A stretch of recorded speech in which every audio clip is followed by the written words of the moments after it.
A man shows up to take the academy entrance exam and shocks the world's greatest female sword god, because the moment the match begins, he vanishes behind the examiner, and with one swift strike takes the examiner down. The sight moves the sword god, who has never taken a student, to consider doing so for the first time, and she senses something else, a mysterious power lurking within him. What none of them know is this: in his previous life, he had already reached the pinnacle of swordsmanship, an undefeated sword god. He fought alone and wounded humanity's greatest enemy, but he underestimated the liquidator. One strike, and his heart was pierced clean through. I thought that was the end, but the next moment I find myself in a mysterious space, face to face with a being who calls himself Kronos, the god of time. He tells me I carry a power greater than the liquidators, but it has never been awakened, so he gives me a chance to be reborn with my memories and my soul intact. Everything resets to zero. Kronos entrusts the fate of this world to me. When I open my eyes again, I am lying in an open field, and the village in the distance, that is my hometown, the village of Reynado. The shock hits me like a wall. Did I actually go back? Then a sharp sting shoots through my arm. I look at the wound. This is from Beld, from the last time he and his crew came after me. I make a silent vow. Never again will I lose to someone like him. 10 years from now, the liquidator will appear in this world. His power is overwhelming. No one in the entire world can stand against him. But Kronos said my power surpasses even his. It just hasn't been awakened yet. Just as I am about to head back and think things through, I run straight into Beld, the guy who has been tormenting me for years. He has been looking for me everywhere, and of all places, he finds me here in the forest. He throws a sword at my feet. He tells me to fight him in a practice match today, or I am not leaving. I cannot be bothered. I tell him my injuries have not healed yet. We can fight when they do. Beld tells me not to worry. The swords are blunted, so it is perfectly safe. And before the words are even out of his mouth, he charges straight at me. He swings hard and fast, but I step aside without a second thought. I have lived through countless battles. To me, Beld's sword moves like it is standing still. Everyone watching is stunned. Since when did he get this fast? I step back to keep some distance and pick up the sword on the ground. If he is asking for it, I am happy to give him exactly what he wants. The moment I grab the sword, Beld charges again. I rise and strike back in one motion, and his sword goes flying. Beld is caught off guard. He tells himself that was just a fluke, but the next second I flash him a grin. Don't worry, I say. Blunted swords are perfectly safe, remember? And I bring the sword down on him. Even with a blunted blade, I carve a gash across his shoulder. He drops to his knees, hands pressed hard against the wound, as blood seeps through his fingers. All of this is exactly as I expected, but I am not done yet. While he is still frozen in shock, I slam the flat of the blade across his mouth. The impact knocks several of Beld's teeth clean out. Beld is shaking now. How did you get so strong? He stammers. Desperate, Beld signals his crew to jump in. In under 3 seconds, they have a plan. He's gotten strong. Rush him from behind all at once. Moments later, they have me surrounded. I let out a cold laugh. You all want the same thing Beld just got? They are not listening. They come at me all at once. I smile again. I was going to let you walk away, but you had your chance. 10 minutes later, every one of them is on the ground. I used to be terrified of these guys, and now I put them all down without breaking a sweat. If I recall correctly, they train at the Saria Swordsmanship Dojo, and I am right, except they have been skipping practice lately, figuring they are already strong enough. I almost feel sorry for them. This is what passes for strong around here? The dojo probably has nothing to offer me in terms of raw skill, but there is one thing I need from it. I have never been there myself, but I remember. You need a recommendation just to get in. Beld tells me to ask someone else. If his master finds out he lost, he is going to be punished. My answer is a single, effortless sword swing. Stop talking, I say. Do what I told you. The blade passes and a leaf splits in two right in front of Beld's face. Beld bolts. Let me show you the way, he says. The dojo is right over here. I'll take you there myself. On the way there, Beld asks why I even want to go. With my strength, the dojo should be pointless. I tell him the dojo holds a recommendation slot for the academy. That is what I am after. Someone nearby mutters under his breath, even if it is the academy, someone as strong as me has no need to go. His words pull me into memory. If this were truly enough, I would not bother. But it is far from enough. Even the strongest force in the world could not survive a single blow from the liquidator. Even when I unleashed the mysterious power, the moment the liquidator got serious, I could not touch him. I do not know how strong I need to become to defeat him, but in that moment, brief as it was, I truly held the dark force in my grasp, and for that instant, I stood as the greatest sword god. Back then, I focused only on the swordsmanship the sword saint had taught me. If I could train across multiple sword disciplines at once, the way the sword saint did, my power might grow in ways I cannot yet imagine. But wielding the dark force to become a sword god in my past life, that was only a fleeting moment. My true swordsmanship was still too raw,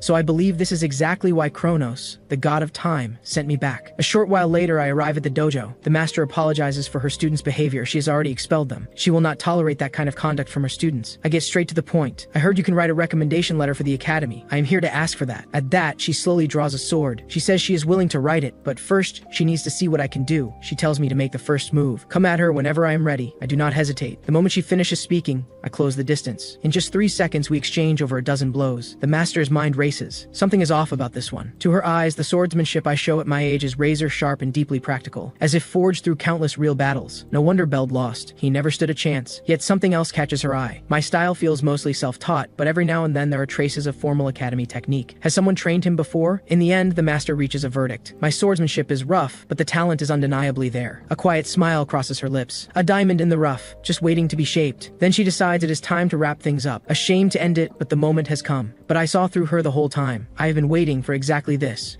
I surge forward and knock the sword right out of her hand. The master's eyes go wide. After that, no matter how many strikes she throws, I block every single one. She cannot figure it out. Why do I not fall back? How am I keeping up with her? She only meant to test me lightly. Now she finds herself going all out. And then, something she has not felt in a long time. Fear. The realization shocks her. At that very moment, I raise my sword, and the mysterious power begins to radiate from my body. Without even realizing it, the power has awakened. The instant she rushes in, I swing, and a faint trail of dark energy tears through the air. But the master does not meet it. She pulls back instantly. A sense of dread told her not to, and that surge of mysterious power has drained me. My body feels hollow. The master seizes the opening. She moves in for the finishing blow. Her instinct was right. She just never took the strike, so she never felt what it carried. But when her sword comes down, the expression on her face turns to pure shock. Her sword is broken, snapped clean through, and she never even noticed it happen. My earlier strike had already cut through her wooden sword. If she had pushed forward then, it would not have been the blade that broke. I am just as stunned. I have tapped into that power from my past life, again. Then my mind goes completely blank, and I drop to my knees right in front of her. This makes one thing clear. My body is nowhere near ready to handle this power. I force myself to stand. I'm fine, I say. I consider whether to tell her about the power. She is clearly strong, stronger than most, but I let the thought go. She would never believe me. And honestly, I cannot even control it myself. I give a quiet laugh. I just got a little carried away, that's all. The master stares at the broken sword with an iron expression. Logically, this should be impossible. A blunted blade should not be able to do this, and she is certain I know it too. Seeing how serious she looks, I play dumb immediately. What's wrong?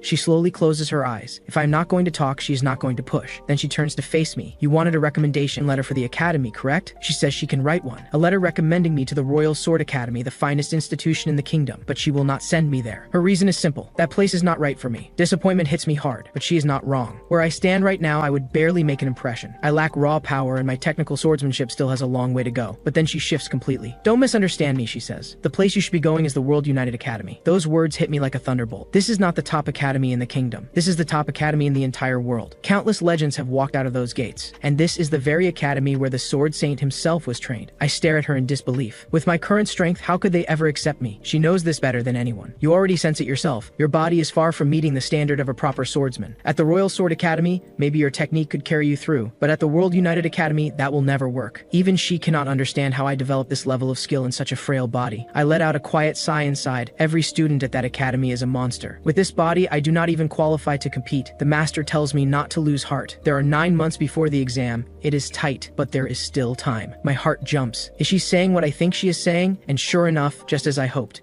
the master tells me to prepare myself for suffering, because what she has planned for me is nothing short of hellish training. I have no idea just how brutal it will be, but this is exactly what I wanted. Then for the next 9 months, I am in your hands, master. Whatever it takes, I will give everything I have. From that day on, I follow the master's training plan to the letter. Every single day is relentless. Beyond the training, I have to fuel my body. The master prepares heaps of meat for me, and spirit elixirs so bitter they make me gag. All of it to forge my body into something tougher. But the heart of it all is swordsmanship. Training with the master consumes most of my days. 8 months pass in the blink of an eye. My physical condition is transformed. The master says there is little left she can teach me now. The next step is to set out for the World United Academy with confidence. There is still a month to go, but the master thinks I should not walk into that exam in an unfamiliar place. Better to arrive early and get a feel for it. Before I leave, she also makes sure I have more than enough money for the journey. I take the travel funds she hands me and make a silent promise. I will not let her down. I am ready to leave. Destination: the World United Academy. The master gives a small smile. I will be praying for you to pass. Write to me when you do. Over 20 days later, I finally arrive at the World United Academy. I have never seen anywhere this grand in my life. And now the Academy is about to distribute the exam entry passes. The candidates here are beyond counting, but only around 20 will make it through. The word is the number changes dramatically every year. Sometimes 50, sometimes just 1, sometimes several hundred. No one ever knows. Before long, a red-haired woman steps forward to address the crowd. Let's get straight to it, she says. Entry passes are now being distributed. Candidates, please take the pass in front of you. She snaps her fingers. The moment it sounds, a golden light washes over the entire crowd. And just like that, a slip of paper appears in every candidate's hand. Mine reads, Candidate number 513, Foundation Course. Her voice carries from the platform above. Some of you may be surprised to find nothing on the pass except your number and course. Do not be alarmed, it is the same every year. The World United Academy does not discriminate based on age, gender, nationality, background, or anything else. Here, even your name means nothing. Only those who pass the exam and earn the right to cross the bridge will be asked for their name. And if they prefer, they may even give a false one. It makes no difference. This surprises me. I never told anyone I wanted the sword arts course. So how did they know? It turns out she assigned courses based on appearance alone. She says if anyone was assigned the wrong course, raise your hand, and she will personally kneel and apologize. Nobody buys it. There is no way. They must have investigated everyone beforehand. Some even whisper that she used some kind of mind-reading magic. After a moment of silence, no hands go up. She moves on and announces the exam schedule. The moment she finishes speaking, numbers appear on my pass. Sword arts course, day 1, 11 in the morning. I cursed under my breath. Day 1 already? I was hoping for time to let my arm recover. The red-haired woman speaks again. This is a one-time practical exam.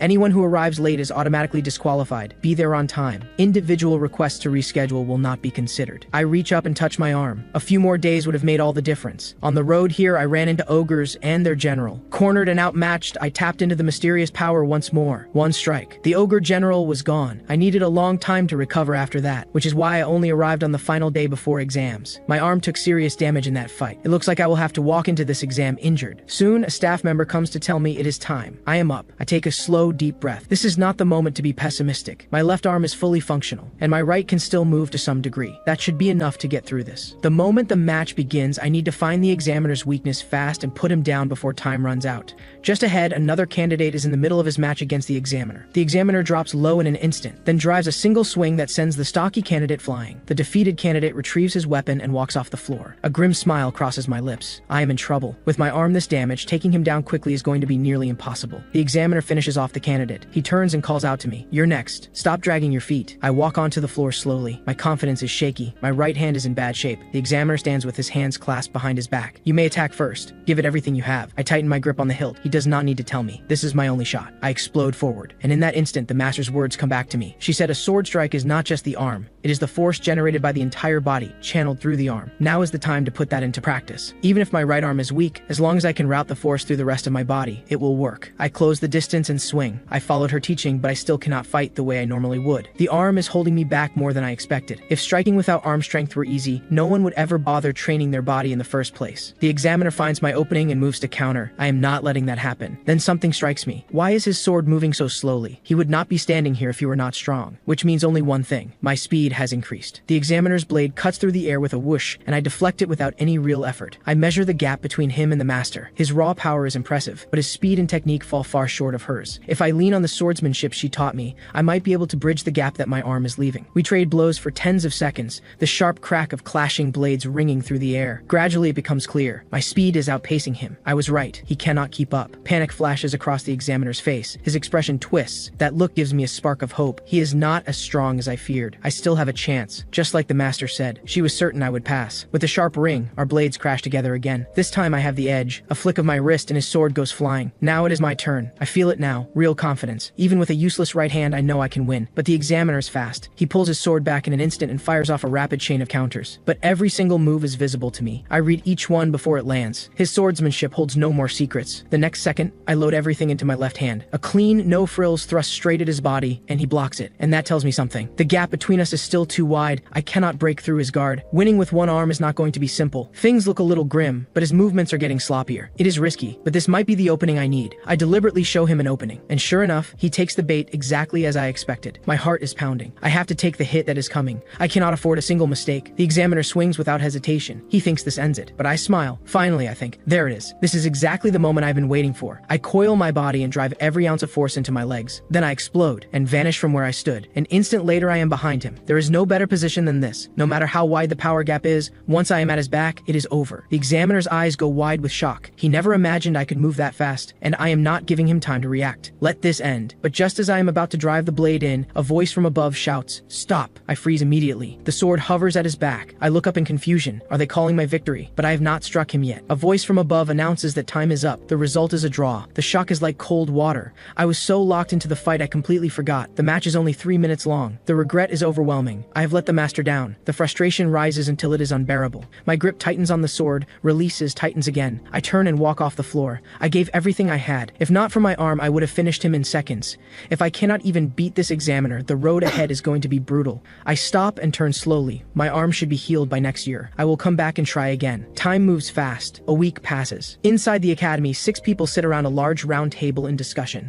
The elder who carries the most authority speaks first. Now that the exams are done, what are your thoughts on the candidates? Anyone have something to add? Two instructors groan about exhaustion. One argues that having everyone observe together is inefficient. Next year we should divide the work, but another cuts in. We cannot afford to miss a genius just because we want an easier schedule. The elder slowly raises his hand, a trace of irritation in his voice. I asked for your thoughts on the students, not on the exam system. The next moment, full recordings of every candidate's exam appear in the room. They will review these recordings to assess standout performances, then weigh each candidate's qualities and strength before deciding on admissions. The latest batch reviewed is the Sword Arts course. Besides those who defeated the examiner outright, candidate number 5Z17 and candidate number 753 stand out. One instructor suggests that the rest would not be able to keep up with the coursework regardless. Let's stop here. Silence falls over the room. The elder is still watching. After a long pause, he finally speaks. Then the accepted candidates for the Sword Arts course are confirmed. Any final additions? Just then, one voice speaks up. Did none of you notice candidate number 513? The elder's gaze sharpened slightly. Is there something remarkable about candidate 513? The one who spoke is Professor Ariel. What do you all make of candidate 513? Every instructor turns their attention to the recording of candidate 513. One instructor scoffs. Seems pretty average to me, and left-handed on top of that. He admits he caught part of the match. It did look like I was about to win, but if I need to rely on traps and bait to beat an examiner, the road ahead will be difficult. His technique is solid, but the power deficit is clear. Another instructor feels I was on the back foot the whole time. After watching the full match, they conclude the kid is not a fit for this academy. Everyone dismisses the recording. Heads shake around the table. Professor Ariel opens her mouth slightly, then closes it again. Inside, she is delighted. All these people watching, and not one of them sees it. If they are all this blind, then having everyone observe together really is a waste. This gem is all mine. The next day comes quickly. Everyone gathers in the central plaza. My candidate number is 513. If the entry pass in my hand catches fire, it means I have been accepted. A loud announcement rings out across the plaza. The Sword Arts course results are about to be announced. 6 candidates have passed. My heart tightens. This is it. Moments after the announcement, 2 entry passes burst into flame. Candidate number 5 and candidate number 217. Then candidate numbers 432 and 615, followed by 753 and 925. That concludes the list. 6 candidates have been accepted into the Sword Arts course. I stare blankly. My pass has not lit up. I failed. Successful candidates, please cross the bridge before the end of today and complete your registration. The accepted candidates laugh and cheer around me. I stand there with nothing but grief. The sadness is crushing. I have let the master down after all. I do not know what comes next. Go to the Royal Sword Academy instead, but before I can sink any further, the broadcast cuts in again. The following is the Eye of God special admission. The next moment, my entry pass glows with a blue light. Candidate number 513, accepted. My face goes blank with disbelief. Not just me, everyone around is stunned. No one expected an Eye of God special admission this year. The shock refuses to settle. Did I actually just pass? Nearby, someone gives a dismissive laugh. Eye of God special admission again. Haven't seen one of those in a while. I have no idea what the Eye of God special admission even is.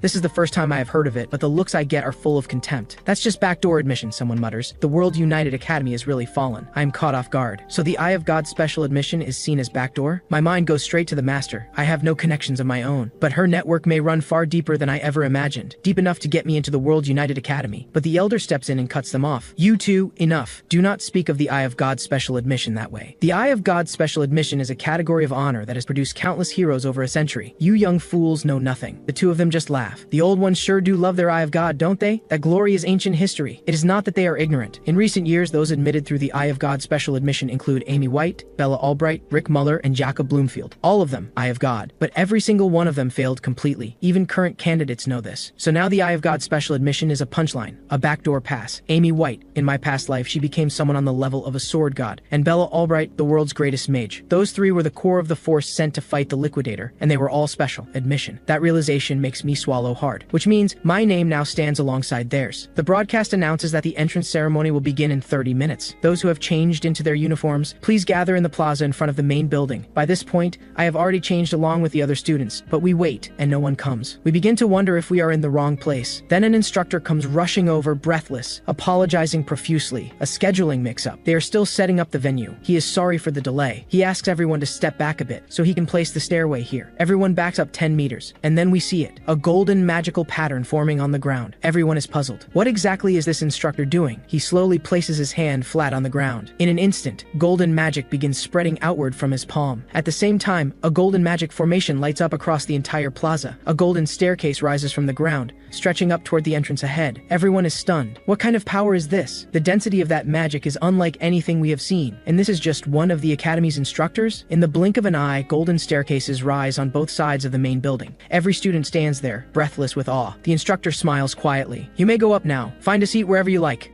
Everyone is in awe of the massive magical teleportation formation from moments ago. I don't bother picking a spot. I just drop into the nearest empty seat.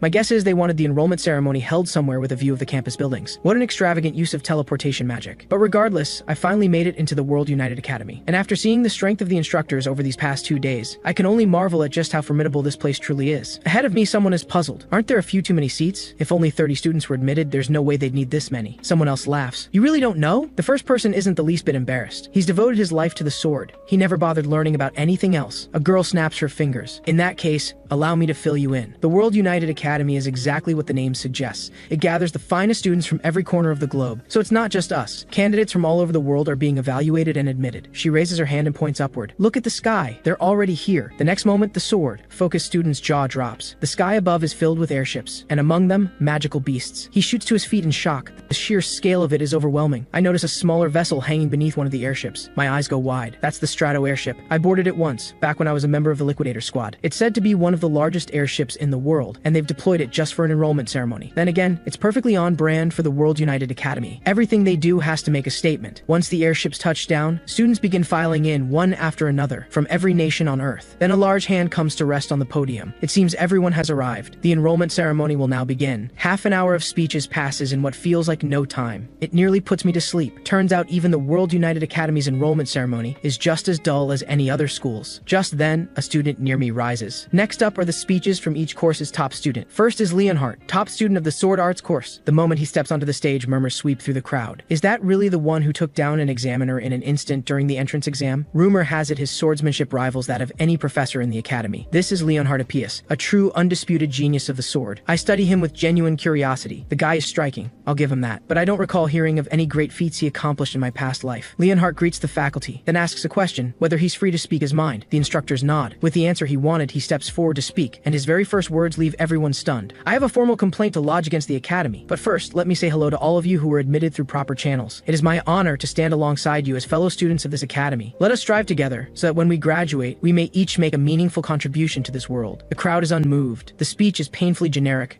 Nobody cares. What they really want to know about is the complaint. There's no applause from below, but Leonhardt doesn't seem to mind. I look forward to the day we walk forward together, side by side, as students of this great institution. Then his tone shifts. His gaze cuts straight to Professor Ariel at the back. Unfortunately, there is someone among us who has no right to be here. Am I wrong, Professor Ariel? The Eye of God herself? Professor Ariel clearly didn't expect to be called out. This kid has no idea who he's dealing with, but she smiles and responds calmly. Every student here passed a rigorous examination. They may not be as strong as you, but excluding them would hardly be wise. Ariel's smile sharpens. Why are you directing this at me? Are you suggesting my Eye of God is somehow unfair? That's exactly the opening Leonhardt was waiting for. I'm not talking about those who passed through official exams. He means the student Ariel slipped in through the back door, admitted under the Eye of God's special admission. Ariel doesn't get angry, she laughs. This little brat really has no fear. Whether it's arrogance or confidence, she can't quite tell. Leonhardt throws out his arm and demands, whoever was admitted through that special slot, step forward, return your uniform and leave this academy. You don't belong here. Nobody moves. Apart from the 30 on our side who know my face, the hundreds of other students have never seen me. They're all curious to see who Leonhardt is talking about. And I'm certainly not stupid enough to stand up in front of this many people. But what's with Leonhardt's hostility? Where is it even coming from? Lucky he doesn't know my face. That was a close call. If I just stay quiet, maybe I can stay out of this entirely. Ariel lets out a laugh. The new students this year are certainly lively. Leonhardt bristles. Professor, I'm completely serious. Stop admitting students through back channels. In an instant, Ariel appears behind him. Do you honestly think you're stronger than the one I chose? The entire hall goes silent. Leonhardt is the top student of the Sword Arts course, and Ariel is implying he might not measure up to some special admission student? Even Leonhardt is caught off guard. Professor, that joke goes a little far. How could I possibly be weaker than some backdoor student? For someone as proud as Leonhardt, those words are a direct insult. He meets Ariel's gaze head on. I'm stronger, without question. Ariel isn't offended. If anything, she likes his spirit. Then how about a wager? Leonhardt frowns. What is there even to bet on? Just bring the guy up here and they can settle it right now. He'd leave voluntarily if he lost. But out of courtesy, he asks what the stakes are. Ariel's expression shifts. My position at this academy and that student's right to remain in it. Both Leonhardt and I freeze. Professor Ariel is genuinely something else, but I can't help feeling she's being reckless. My arm is injured. There's no way I could beat him right now. Has she not noticed? Leonhardt narrows his eyes. Are you planning to have me fight the special admission student? Ariel shakes her head. I would never do something so crude. If you fought at full strength, the other student might not survive. As an educator, I will never gamble with a student's life. A vein pulses at Leonhardt's temple. He's furious. Professor, he says through gritted teeth, are you provoking me? Because if that's what this is, I'll take any challenge, even one that might kill me. But Ariel is completely serious. Let's use monsters as the benchmark instead. Much safer that way. She's well aware that Leonhardt is particularly skilled at taking down monsters. source. Leonhardt's mouth twitches. Your sources are thorough, I see. What exactly are the terms? Ariel keeps it simple. Each side just has to kill a designated monster target. The contest runs in rounds, with each target growing stronger than the last. Whoever fails first loses. If her side loses, she resigns her position, and all special admission students are expelled. I let out a long sigh. What a mess. All I wanted was to train my swordsmanship in peace. And if Leonhardt loses, things proceed exactly as Ariel has laid out. Ariel steps right up to him, a challenge gleaming in her eyes. So, do you accept or don't you? Leonhardt is confident in his own strength, but he needs to know what monster he'd be up against first. That's one thing you have to respect about Leonhardt. He never lets confidence turn into recklessness. He's sure he can handle anything, but he refuses to walk blindly into a trap. Ariel nods approvingly, then pretends to think it over. How about an ogre general as your first target? If that's too easy, I can always raise the difficulty. The crowd erupts. An ogre general? How could anyone at their level possibly take one of those on? But I'm puzzled. Why specifically an ogre general? Could Leonhardt actually be right? Is there some scheme buried in this? Leonhardt slams his fist on the table. Professor Ariel, I respect you, but are you serious right now? An ogre general, he says, voice tight with frustration, is not a monster anyone can take down alone. Ariel clarifies, of course she doesn't mean right now. She's setting the time frame at a full year. Surely that's reasonable. Leonhardt still isn't satisfied. If someone could train for a single year and solo a disaster class monster, people wouldn't be suffering the way they are. Pick a realistic target. Nobody can do what you're describing. Hearing Ariel's terms, my mouth opens slightly. Then the corner of my mouth curls into a smile. I finally understand what she's after. Meanwhile, Leonhardt, still completely unaware he's already walked into the trap, keeps talking. You deliberately picked a target nobody can beat, so there's no clear winner, and this whole bet just fizzles out. I won't agree to that. Ariel doesn't argue. She simply takes a few slow steps forward. Fine. One more condition. If it's a draw, you win. Leonhardt goes still. So if the special admission student fails to defeat the ogre general, Ariel automatically loses her position, and every special admission student gets expelled. Ariel watches him with an amused expression. Well, what do you think of those terms? Leonhardt thinks she must have lost her mind. He's starting to feel like the outcome of this bet was decided before it even began. Professor Ariel laughs and turns away. I take it you have no further objections? Then it's settled. Leonhardt isn't fully at ease yet. Just to be clear, it has to be a fully intact ogre general. No weakened or otherwise compromised versions, right? Of course, Ariel says. Her fingers drift through the air in a loose, casual motion. A deep violet energy gathers at her ring. She's forming a magic contract. A quill pen materializes and begins writing the terms across the air.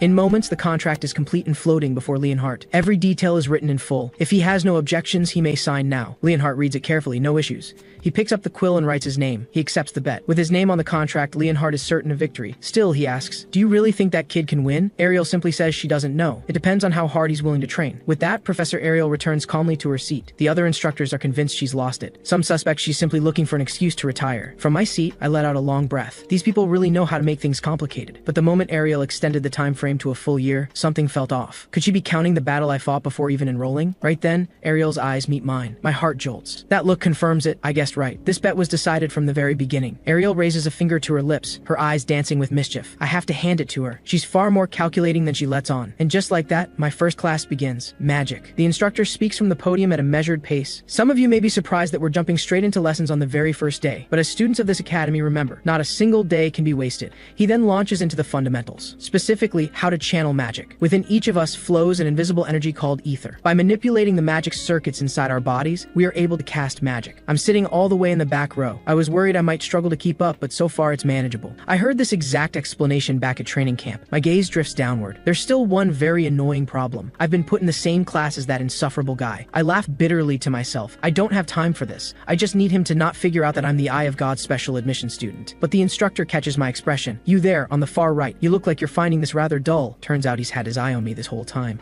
Less than 5 minutes into class and you're already looking around. Quite bold of you. I didn't expect him to catch me from the back row of all places. I'm sorry, I say quickly. His book snaps shut. If you're that confident, why not show the rest of us what you've got? He assumes I at least know basic magic. But before he can finish, I cut in. Respectfully, Professor, I'm in the sword arts course. I assume not knowing magic would be fine. The instructor scoffs. Even if all you use in combat is a sword, you still need to understand the basics so you can coordinate with mages. You need to know at least the fundamentals. That catches me off guard. His explanation is word for word what I heard at training camp. Does that mean the spells he's about to teach us will be the same ones too? Before he can say it, I jump ahead. Would the spell happen to be the ether bullet? The instructor blinks, visibly caught off guard. You know it already? Can you actually use the ether bullet? Thank everything holy, that hellish training camp finally paid off. The instructor sees an opportunity. He calls for a demonstration, a duel. Leonhardt, you can use the ether bullet as well, correct? Leonhardt rises from his seat. Yes, Professor. I've trained with the ether bullet. That said, Professor, my training extends well beyond swordsmanship, magic included, and all of it before I even enrolled here. Pitting him against me in a live match might be a bit of a risk. The instructor waves it off. No matter the gap in strength, you're only using ether bullets. He won't die. The student behind you is this year's Eye of God admission. Don't hold back. At that, the entire class turns to look, everyone eager to catch a a glimpse of the Eye of God student. A cold feeling washes over me. Suddenly I'm at the center of everything, a target. This rotten instructor just gave everything away. The instructor gives me a sly look as if to say, let's see just how impressive you really are since you're too good to pay attention in my class. Leonhardt rises slowly. In that case, I suppose I need to teach him some manners. He turns, fury burning in his eyes. I'll show him exactly what kind of place this academy is. I genuinely don't understand him. He does his genius thing, I do my special admission thing. What's the problem? We could easily just leave each other alone. An awkward look crosses my face. I have no idea how long this guy is going to keep coming after me. A moment later, Leonhardt and I are both standing at the front of the class. The instructor tells us to fire our ether bullets at each other on a signal. I'm honestly not feeling great about this.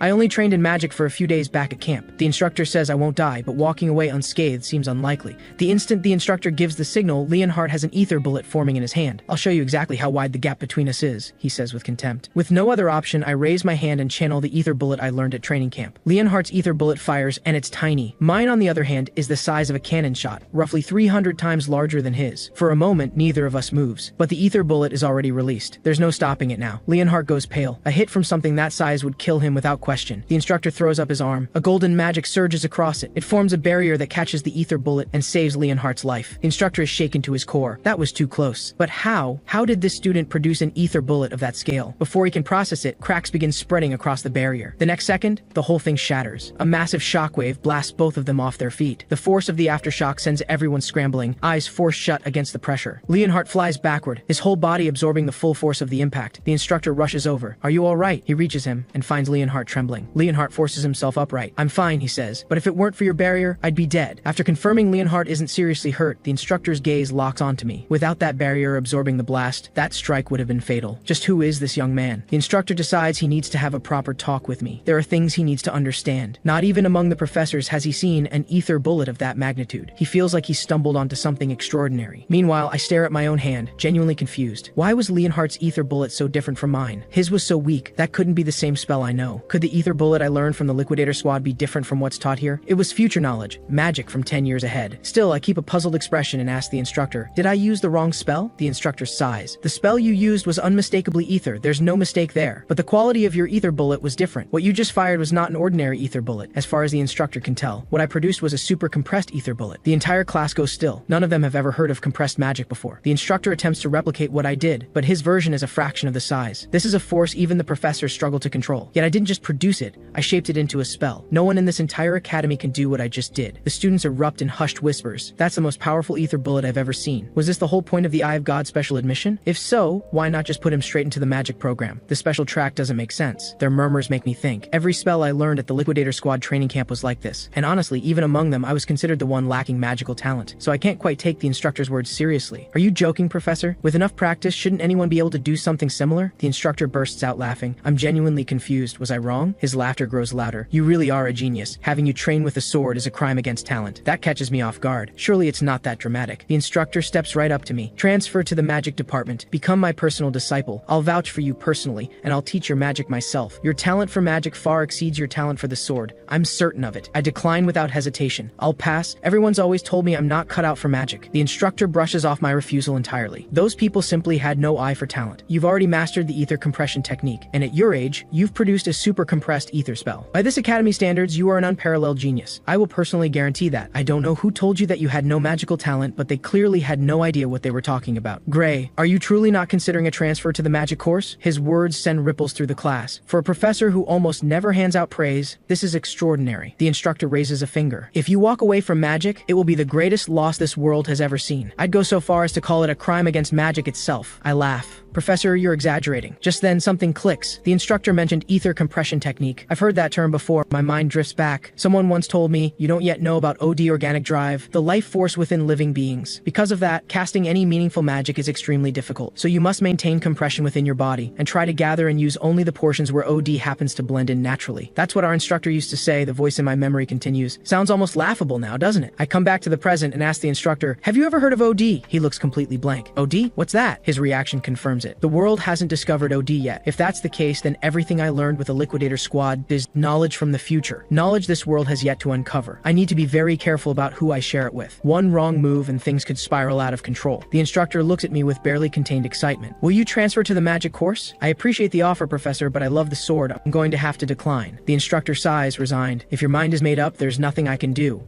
But he makes one thing clear. If I ever change my mind, I can come find him anytime. His door is always open. I scratch the back of my head a little awkward. I genuinely appreciate it, Professor. The instructor then tells me to return to my seat. From now on, if I look elsewhere during his class, he won't say a word. If I find his lessons boring, I'm free to leave any time. He won't mind at all. In his view, these foundational lessons are simply beneath my level. The students buzz with commentary. This guy is something else. I can't believe Professor Carlos is treating him like that. What a show we got today. As I walk back, Leonhardt takes 2 steps forward, eyes fixed on me. His heart is pounding. A deep red rose blooms somewhere inside his chest. The proudest person in this entire academy, Leonhardt Apius, has just become a fan of Gray. A chill runs down my spine. Don't tell me this guy's going to start following me around. After class, I find a note from Professor Ariel. Come to my office after school today. A little unexpected. She didn't say a word to me beforehand. My first suspicion, Professor Carlos put her up to this, trying to get Ariel to back a transfer to the magic department. I arrive at Professor Ariel's office door before long. Hopefully my guess is wrong. I knock and find the door unlocked. After a moment with no response, I push it open and step inside. Forgive the intrusion. The next instant, a sword comes flying straight at me. The moment I register it, my hand moves on instinct, blade drawn in an instant. A flick of the arm sends the attacker's weapon spinning away. The whole motion is fluid and effortless. The girl looks genuinely surprised. She can't figure out how I reacted that fast. What she doesn't know is that I didn't consciously choose to do it. My body just moved on its own. But really, why am I being ambushed the moment I walk through the door? Then my eyes go wide. This girl, she looks familiar, like I've seen her somewhere before. She turns slowly to face me. Blue hair, golden eyes, a face I can't help but find striking. From across the room, Ariel laughs. Your reflexes are something else, I'll give you that. It seems my judgment was right. Bringing you into this academy was the correct call. 2 other instructors stand nearby, unconvinced. Bella, did you hold back just now? Your movements were flawless, but losing your sword that easily doesn't add up. Did your master tell you to go easy on him? At the name Bella, something tightens in my chest, so it really is her. Bella Albright. In my past life, she became a magic witch, and the one who taught me magic. Ariel has no patience for them. Are you too serious? If you can't even tell whether she held back, maybe you should consider resigning. The man laughs it off. Just a joke, Ariel. No need to take it so seriously. He hands over the gold coins with a grin. I watch them settle their bet right in front of me and slide my sword back into its sheath. How charming. You weren't betting on me, were you? I ask. Ariel doesn't deny it. We were. The bet was whether you could hold off Bella's surprise attack. Thanks to you, I made quite a profit. She flicks her thumb and sends a gold coin spinning through the air toward me. You're cut. My irritation evaporates the moment I catch it. This single coin is enough to cover a full year of living expenses. One of the instructors watches my hand and speaks up, just as Ariel described. From that brief exchange, it's clear he deliberately avoided using his dominant arm, almost as though he's protecting an arm that can't function properly. The second instructor nods. His right arm is injured, and severely at that. It's not a surface-level physical wound, it's something far deeper. No ordinary injury causes that. Something struck it, or it was pushed far past its limit. Leave it untreated and it could become a permanent condition. I'm stunned. One glance, and they've already mapped out everything accurately. This is why they teach at the World United Academy. They share a knowing laugh. If we couldn't see at least this much, we'd have no business calling ourselves professors here. Though it seems Professor Ariel noticed it even back during the entrance exam. Ariel cuts in, clearly done with them. Since you both understand the situation so well, do you mind leaving? He's my student. I'm not giving up on him, and you two are acting like you know more than you do. The man laughs again. We admit the kid has potential, at least for now. Take good care of him. But there's one thing he needs to hear. If that injury doesn't heal, it means he hasn't truly reached the standard required for admission. He'll struggle every step of the way here.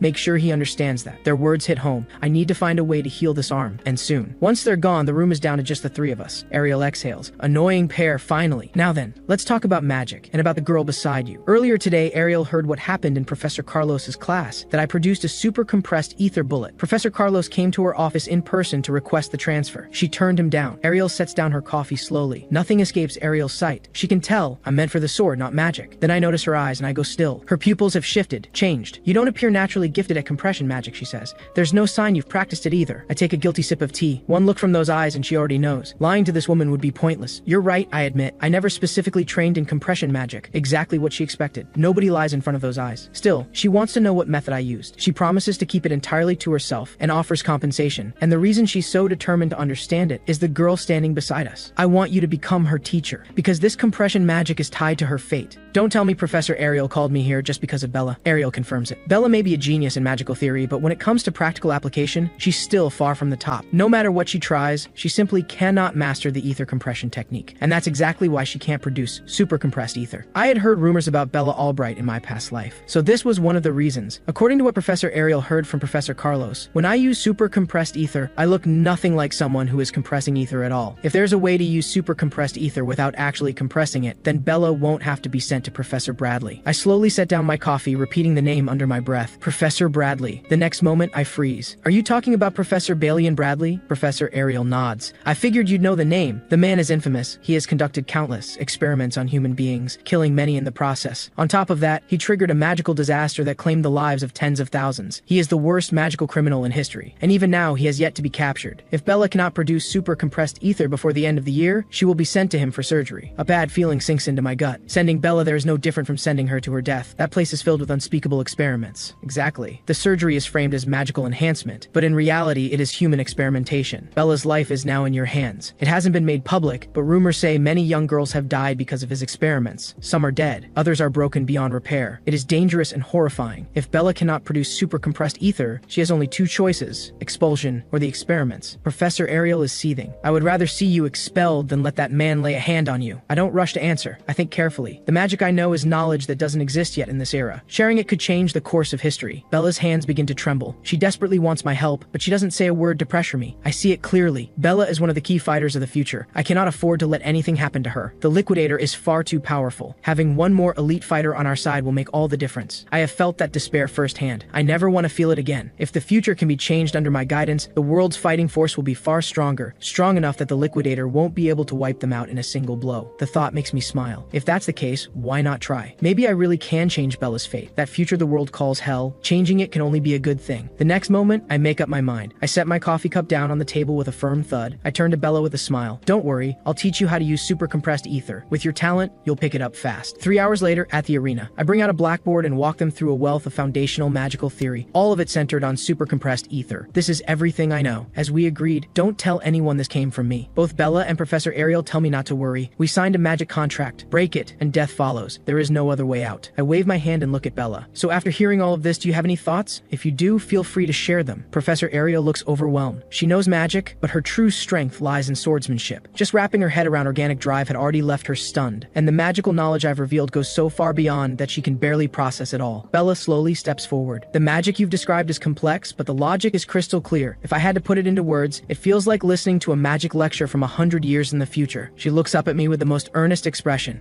Just hearing your explanation alone could push magic forward by 100 years. You truly are a magic genius. I feel a little embarrassed. It really is knowledge from the future, 10 years from now, taught to me by Bella herself. But so much changes in those 10 years. Magic advances at an incredible pace. It really does feel like 100 years of progress. Professor Ariel couldn't follow much of my explanation. She turns to Bella. There's a lot I can't verify myself. Tell me, is what he said true? Bella nods. This theory is very likely correct. It doesn't contradict any current magical theory, and the fastest way to verify it is to test it right here. That's why we came to the arena today. If everything Gray said is true, then the spell Bella is holding should work. If the magic Bella casts based on that spell can prove the theory, what follows will be beyond imagination. The next moment, Bella begins to cast. This will be the first time she unleashes her magic at full power. I'm stunned. This is Bella's full power? If I remember correctly, her full-powered strike in the future could level an entire city. I can only wonder what her magic looks like 10 years before that. The next moment, an enormous magic formation appears before us. At her current level, Bella seems unable to control the sheer output of her power. I have a bad feeling about this, but Bella doesn't seem to care. She only wants to try the new magic. The incantation keeps flowing from her lips. The next second, a brilliant golden light engulfs my entire body. Then that golden radiance explodes skyward. I stand there completely dumbstruck. Bella, 10 years before her prime, already has this kind of power. No wonder she becomes one of the core fighters. That overwhelming force is genuinely terrifying. If she hadn't gained control of the magic in time, I would be dead. A burst of flame had come flying straight at my face, but just before it hit, it veered away on its own. Bella had redirected it. Bella is overjoyed. She succeeded on the very first try, and even managed to control it. Under Bella's control, the flame slowly takes shape, a dragon made of fire. I silently marvel. Bella truly is a genius. Magic this complex, and she grasped it instantly, then pulled it off on the spot. With her at my side, I'm confident. One day she can nurture a whole generation of magical talents to stand with us against the Liquidator. The fire magic surges in hard and fades just as quickly. Bella's ether is spent. Exhausted, Bella collapses to the ground. The classic sign of magical overexertion. I rush over anxiously to check on her. Bella is one of the future's greatest hopes. Nothing can happen to her. Ariel calls out from behind me. Relax, she just fell asleep. Don't get any strange ideas. I can't help but laugh despite myself. I don't bother arguing back. As long as Bella is fine, that's all that matters. Bella glances up at the flames still burning in the sky. Even so, she finds it hard to believe. She constructed magic of that scale in such a short time. It's breathtaking. Half-conscious, Bella murmurs. It's not me that's amazing. It's the theory. I could create super compressed ether so easily because of what Gray taught me. Little does she know that very theory theory was created by her own hands. I simply told her about it ahead of time. Professor Ariel chuckles. Now that she can produce super compressed ether, she no longer needs the surgery. I'll personally notify Bradley and have it cancelled. I'm relieved we've avoided that dangerous surgery. But what moves me most is that Bella never lost control of her magic. That alone says everything about just how terrifying her talent is. I turned to Ariel curious. Did you say her control of magic? Yes, control. Bradley's surgery can boost magical output, but the cost is control. The exact mechanism is classified, but it seems to work by forcibly breaking through the body's natural limiters. I stroke my chin as it all clicks into place. So that's it. In the previous timeline, the reason that Witch couldn't control her immense power, it was this surgery. I'm sure of it. Professor Ariel laughs. Thanks to you, Bella can now produce super compressed ether. That means the terms of our contract have been fulfilled. Professor Ariel raises her hand. Now it's my turn to honor my side of the deal. First, your arm. I'm going to cast a spell on you, she says. Nerve restoration magic. It can repair your arm. The next moment, blue magical energy blooms in her palm. I can't help but stare. She presses that energy against the back of my hand and begins healing my injured right arm. A wave of powerful healing energy wraps around my entire arm. It feels cool and gentle, like a soothing current flowing through me. The healing magic works quickly. Professor Ariel looks up. How does it feel? I roll my wrist. It really does feel much better than before. What shocks me even more, my wrist moves as freely as it once did. I'm overwhelmed with gratitude. Thank you, Professor. Does this mean I'm fully qualified to stay in the academy now? But I'm also curious, if standard magical healing potions couldn't fix this, how did Ariel do it so easily? Professor Ariel laughs. Don't even compare my nerve restoration magic to some ordinary healing potion. Professor Ariel still looks a little concerned. Can your arm really move like it used to? Why don't you test it with your sword? I step aside and slowly draw my sword. I'll take her advice and put my arm to the test. I swing it lightly. Something feels off. I study my wrist carefully, then try again. Swoosh, swoosh. I throw out dozens of swings, each one measured against the speed I once had. But the result still falls short. Cold sweat breaks out across my face. I lower my sword and look at Ariel. My arm, it's still not as fluid as it used to be. Professor Ariel sighs, pressing a hand to her forehead.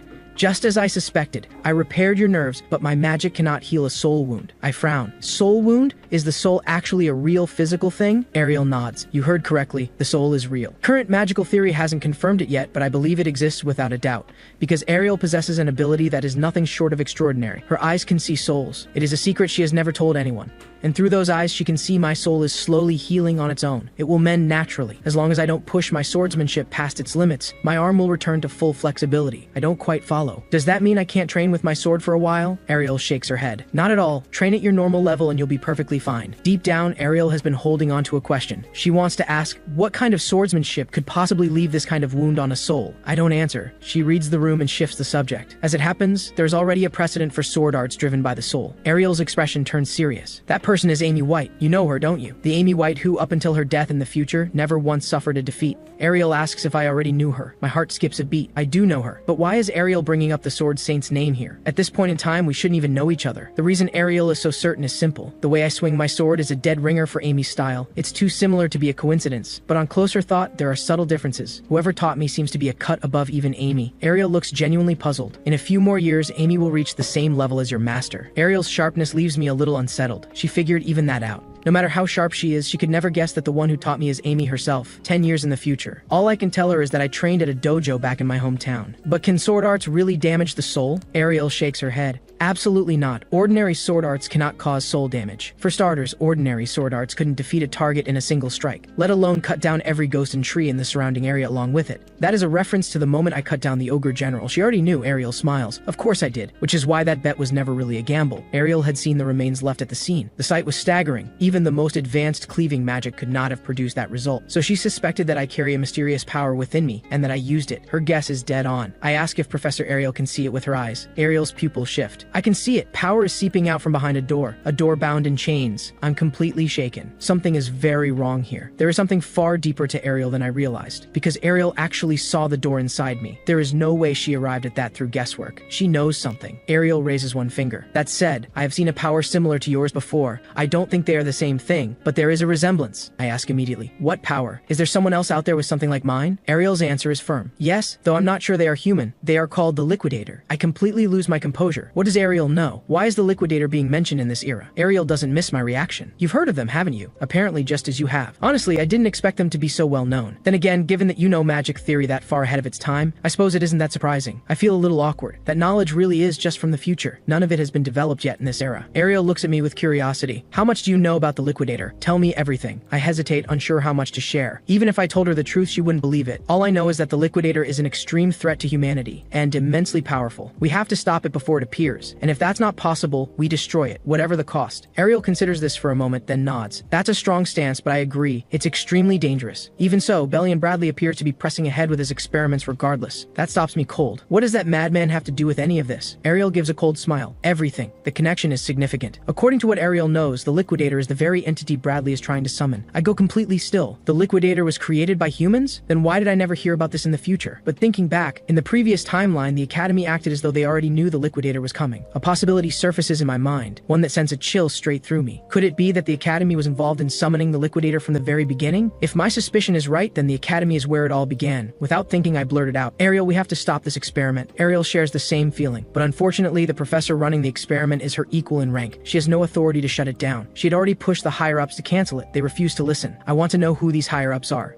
Ariel can't tell me. I don't have the clearance. Without an order from above, no one can force the experiment to stop. I let out a long internal sigh. Not even a name. The Academy's leadership runs far deeper and more tangled than I imagined. Then it hits me. If we can prove that Madman is a criminal, wouldn't that solve everything? In the previous timeline, Balian's illegal experiments cost tens of thousands of lives, and I know exactly where he carried them out. I turn to Ariel with a proposal. I know where he runs his illegal experiments. If we catch him in the act, we might be able to put an end to all of this. But Ariel shuts it down again. That won't work. Entering an Academy professor's research facility without authorization is itself a serious crime. Without solid evidence, the only ones getting locked up will be us. Unless you already have proof of his crimes? Her words silence me. I have no concrete evidence. And without it, this matter can go no further. The topic drops there. Ariel moves on to the subject of my power. Don't you want to learn how to control it? Those words hit me hard. Can Ariel actually help me control my own power? She shakes her head. I can't teach you that. But there is a professor at this academy who specializes in dealing with unknown forces. His name is Heathcote. My heart jolts. Heathcote, the very man who personally trained the Sword Saint. Ariel clearly expected my reaction. I'll arrange for you to begin private training with him tomorrow. I want to shout. This is incredible. Controlling his power is exactly why I came to this academy. And now, a path forward has appeared far sooner than I expected. The next day, I begin special training under a true master. The one standing before me is Heathcote himself, conducting a private session. But to my surprise, the training is just running. I have no idea what he's trying to teach me, but whatever he says, I'll follow without question. Then he suddenly turns his head. Your mind is wandering. I can feel your focus slipping. If you have time to think, you have time to run faster. Listen carefully. The power of the soul only awakens when every last drop of physical strength is gone. As long as you have even a shred of energy left, we do not touch that sword. Understood? I more or less understand. And even if I didn't, I'd follow his instructions anyway. He is one of the greatest in the world. And so begins one brutal week of training under his watch. After the training ends, I visit Ariel. She asks how things went with Heathcote. Honestly, not much to report. It was mostly running every day, though my body does feel stronger. We only touch sword work right at the end. Ariel laughs. Sounds exactly like that old man. A moment later, someone walks in and interrupts us. They hand Ariel a letter. I'm not sure if I'm imagining, but Ariel's hands are trembling as she reads. Then her expression twists into pure fury. I step forward quickly. What's wrong? What happened? When I see what's written in the letter, my face mirrors hers exactly. The letter states that although Bella produced super compressed ether, upon inspection it does not qualify as true compression. Signed by Bali and Bradley. I'm furious. I can't hold back. This man is out of his mind. Ariel tells me to calm down. It's clear Bradley has made up his mind. He wants Bella on that table, even though she no longer needs it. Then let Bella simply refuse. There's a contract. Refusal isn't an option. Unless Bradley himself voids it, Bella's only choices are to withdraw from the academy or go through with the surgery. The news runs cold through me. If Bella goes through with that surgery, she's finished. The next moment, Ariel slams her hand on the table. Gray, I need your help. She wants to know from me where Bradley's lab is. If Ariel exposes his crimes, the contract will be automatically voided. A small smile crosses my face. Didn't you tell me earlier that going in without evidence is too dangerous? What changed? Ariel made this decision because she believes me. If we find that place, the evidence will be there. Perhaps Ariel has believed me from the very start. Her eyes had already told her the truth. She can say with certainty that everything I've ever said has been the truth. It just took her this long to admit it. You should have done that from the start. Trust me a little more from now on. I don't lie. Ariel nods.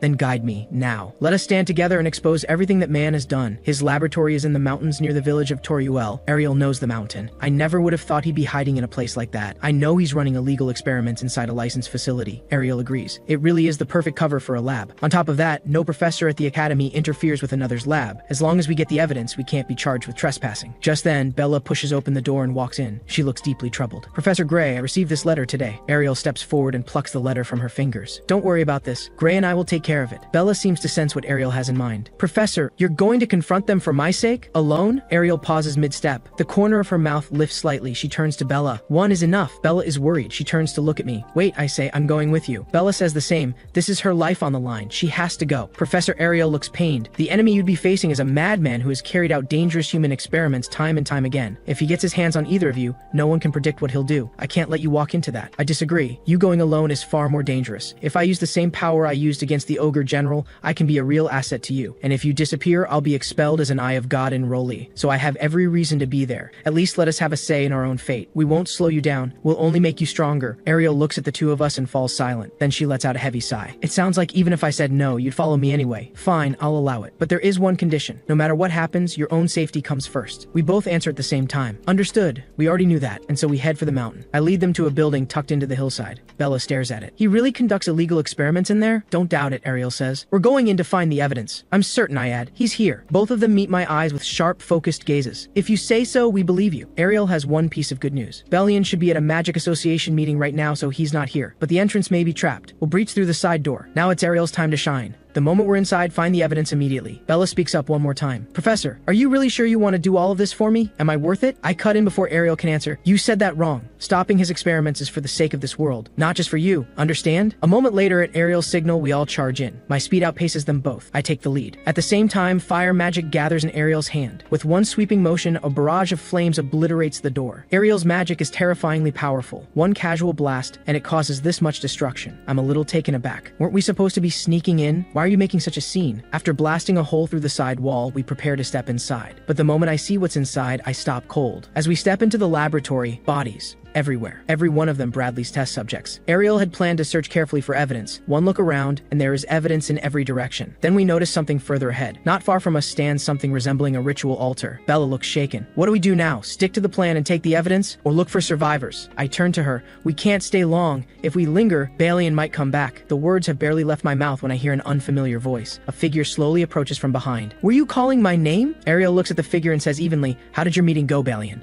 The one walking toward us is none other than the infamous experimenter himself, Professor Balian Bradley. I shift into a fighting stance immediately. I never imagined Bradley would actually be here. Bradley speaks slowly. I sent a body double to the meeting in my place. I have important experiments here. I couldn't possibly leave. Ariel's eyes narrow. And what exactly is this important experiment? Apparently Bradley had just acquired a fresh batch of test subjects. He wanted to run the experiments while they were still fresh. But the plan has changed. Your intrusion requires a small adjustment. Even Ariel looks rattled. The killing intent radiating from him is overwhelming. We have seen what we were never meant to see. Naturally, he intends to silence us. Bradley's eyes lock onto us. He doesn't know how we found this place, but he is certain of one thing. We didn't tell anyone we were coming. If all three of us disappear, no one will ever point a finger at him. Bella looks like she's on the verge of freezing up entirely. Ariel's voice is ice cold. Don't tell me you're planning to use us as your guinea pigs. Bradley merely chuckles. No need to be dramatic. Your sacrifice will push the boundaries of magic itself. Since I can't let you leave alive, I'll make sure every part of you is put to maximum use. The next second, a massive fireball launches straight at Bradley's face. The sudden attack catches him slightly off guard. Boom. The fireball detonates with a thunderous roar. Ariel glances at Bella. She hadn't expected the girl to strike without hesitation. Bella's expression is stone cold. She burns with hatred for Bradley. She shows no mercy. But what none of us expected, Bella's attack left not a single scratch on him. Bradley smiles as if this is all a game. The Eye of God, Ariel, still sharp as ever, and a special admission student with talent this remarkable. Quite the surprise. I'll have to be more careful. After all, besides Bella, there's another Eye of God candidate standing right in front of me. I'm not impressed by your little tricks. A student daring to attack her own teacher. Truly unforgivable insolence.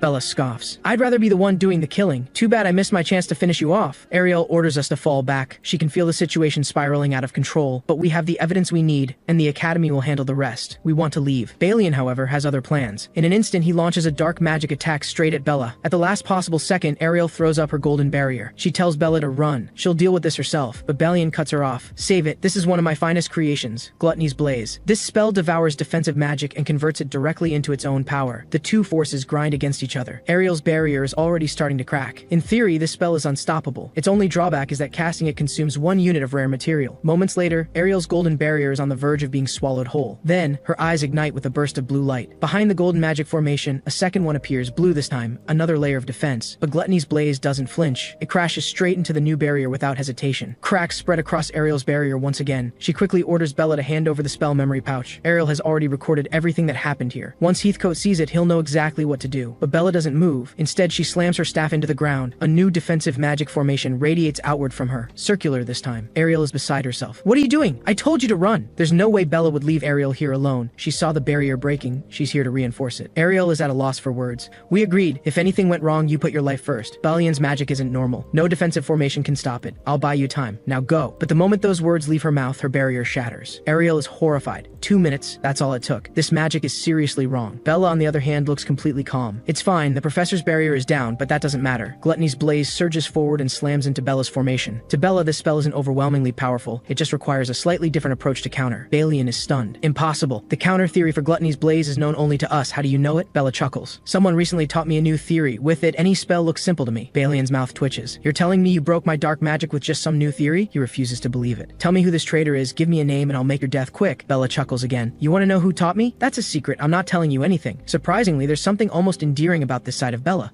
But the next moment, my expression hardens. I warn Bella to stay sharp. Something about this attack feels off. Balian reaches into his robe and pulls out a red stone.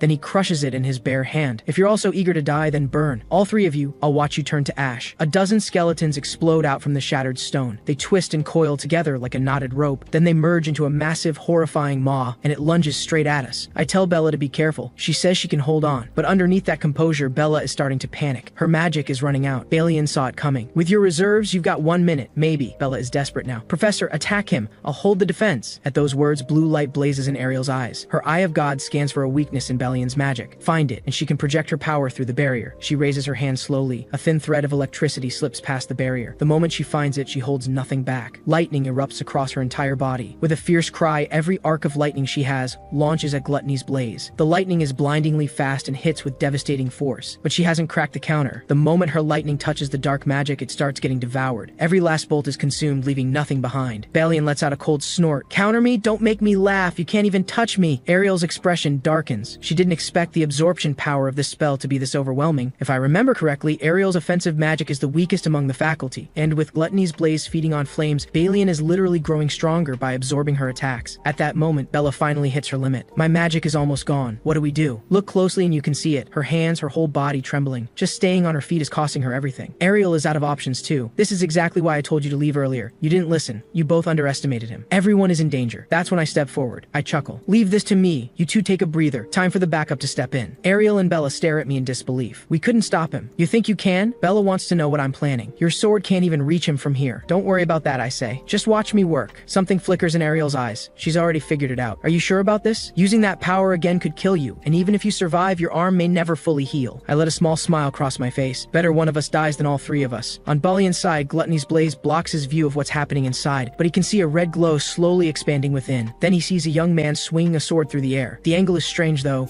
upside down. The reason it looks upside down is simple. Balian's head has already been cut off. A single strike. That's all it takes. The power behind that swing was something Balian could never have blocked. My expression is dead serious. Someone like you should have died a long time ago. What stands before us now is a headless body. Bella can't believe what she just witnessed. That single strike has shattered everything she thought she knew. With a heavy thud, Balian and his head hit the floor at the same time. Even Ariel stands there wide-eyed. She had reviewed the scene from the ogre general battle, but seeing it with her own eyes is something else entirely. If anyone were told about this, they'd never believe it. Then Bella notices chunks of stone raining down from above. The entire ceiling begins to collapse. That strike, its shockwave reached all the way up there. Then, amid the falling debris, a light and steady pair of footsteps moves forward. With every step, ripples spread across the floor. Countless pink beams of magic rise from the ground and freeze every falling stone in place. Ariel is still processing what just happened. Compared to what Gray just did, Balian's magic was nothing. She glances over at me. How's your body holding up? That strike was absolutely devastating. With a clatter, the sword slips from my hand and hits the floor. I'm not sure what's happening. My dominant hand is throbbing with pain and there's a creeping numbness spreading through it. I pick the sword back up. Don't worry too much, I can still move. Ariel lets out a quiet laugh. That's quite an improvement from before. Your training is paying off. I have to agree with her. Back in the village, using this power knocked me out for days. My arm couldn't move at all when I woke up. Now it just hurts. That's progress. That 1 week training under the Sword Saint was worth every second. What I don't realize is that Ariel's gaze has quietly shifted to my right hand. She just used her eye of God to examine my right arm. The internal damage, it's there again. She walks toward me and says softly, "We're alive because of you. I'm sorry I let you use that power again." I tell her not to worry about it. I was the one who insisted on stopping Balian. Still, Ariel insists on saying thank you. But what she says next catches me off guard. She tells me not to use that power again, not for a long time. Her voice takes on an almost pleading tone. Please trust what my eye of God is telling me. If you push it further, the damage will become permanent. I go still for a moment. Then I give a slow nod. I understand. Just then, Bella speaks up from from behind me. She wants to know, was that magic just now? Because she didn't detect a single ether fluctuation. Honestly, calling that magic doesn't even feel right. So what exactly are you using? Ariel cuts her off before I can answer. I'm sorry, but I need you to let this go, and don't mention anything you saw here to anyone. Bella's curiosity gets the better of her, and she keeps pressing for answers. Ariel sighs. Magic begins gathering in her hand. She looks Bella dead in the eyes. If you can't agree to that, I'll have to erase your memory. I'll give you a choice, memory erasure, or a magic contract. Bella nearly jumps out of her skin. There's no way she's letting anyone touch her memories. She chooses the magic contract. Ariel conjures a magic contract and lets it hover in front of Bella. Bella signs it without hesitation. The matter is closed. She won't ask again. Ariel asks what we should do next. I tell her that as worried as I am about the experiments, our first priority right now is helping these people. They look nearly lifeless, but they're not dead. They've been put under a magical trance. Ariel snaps her fingers. They're not in immediate danger, but to be safe, we should bring them to the Academy's medical ward. A sphere of golden light materializes before us. It expands outward, wrapping around every test subject in the room. At the very least, this will keep them shielded from any further harm. With the test subject secured, Ariel suggests we go deeper. As she surveys the room again, even she finds it hard to process. Everywhere we look, illegal experiments. Almost all of them involve human sacrifice, either to produce magical catalysts or to artificially enhance human magic ability. Every single one is more brutal than the last. Ariel finds no experiments directly tied to the liquidators. Could that part be happening somewhere else? I find it strange too. In my past life, this place was connected to an event that killed tens of thousands of people. How could simply producing a magical catalyst lead to a disaster on that scale? Then it hits me. My eyes go wide. In my past life, the thing that killed all those people, it was a miasma that surged up from beneath the ground. That realization makes me call out to Ariel and Bella immediately. Bella looks at me puzzled. Did you figure something out? You look worried. Of course I'm worried. I think there might be something beneath us. And if it's connected to the liquidators, I don't even want to think about it. I share my suspicion with Ariel that there might be a hidden passage underground. Ariel looks skeptical. Underground? Who runs experiments down there? Her eye of God sweeps across every crack and seam in the floor, but she finds nothing. No hidden passage, which would mean my guess is wrong. Just as she's about to tell me what she found, she freezes. She tells us not to move, then quickly walks ahead on her own. She crouches down and examines the floor closely.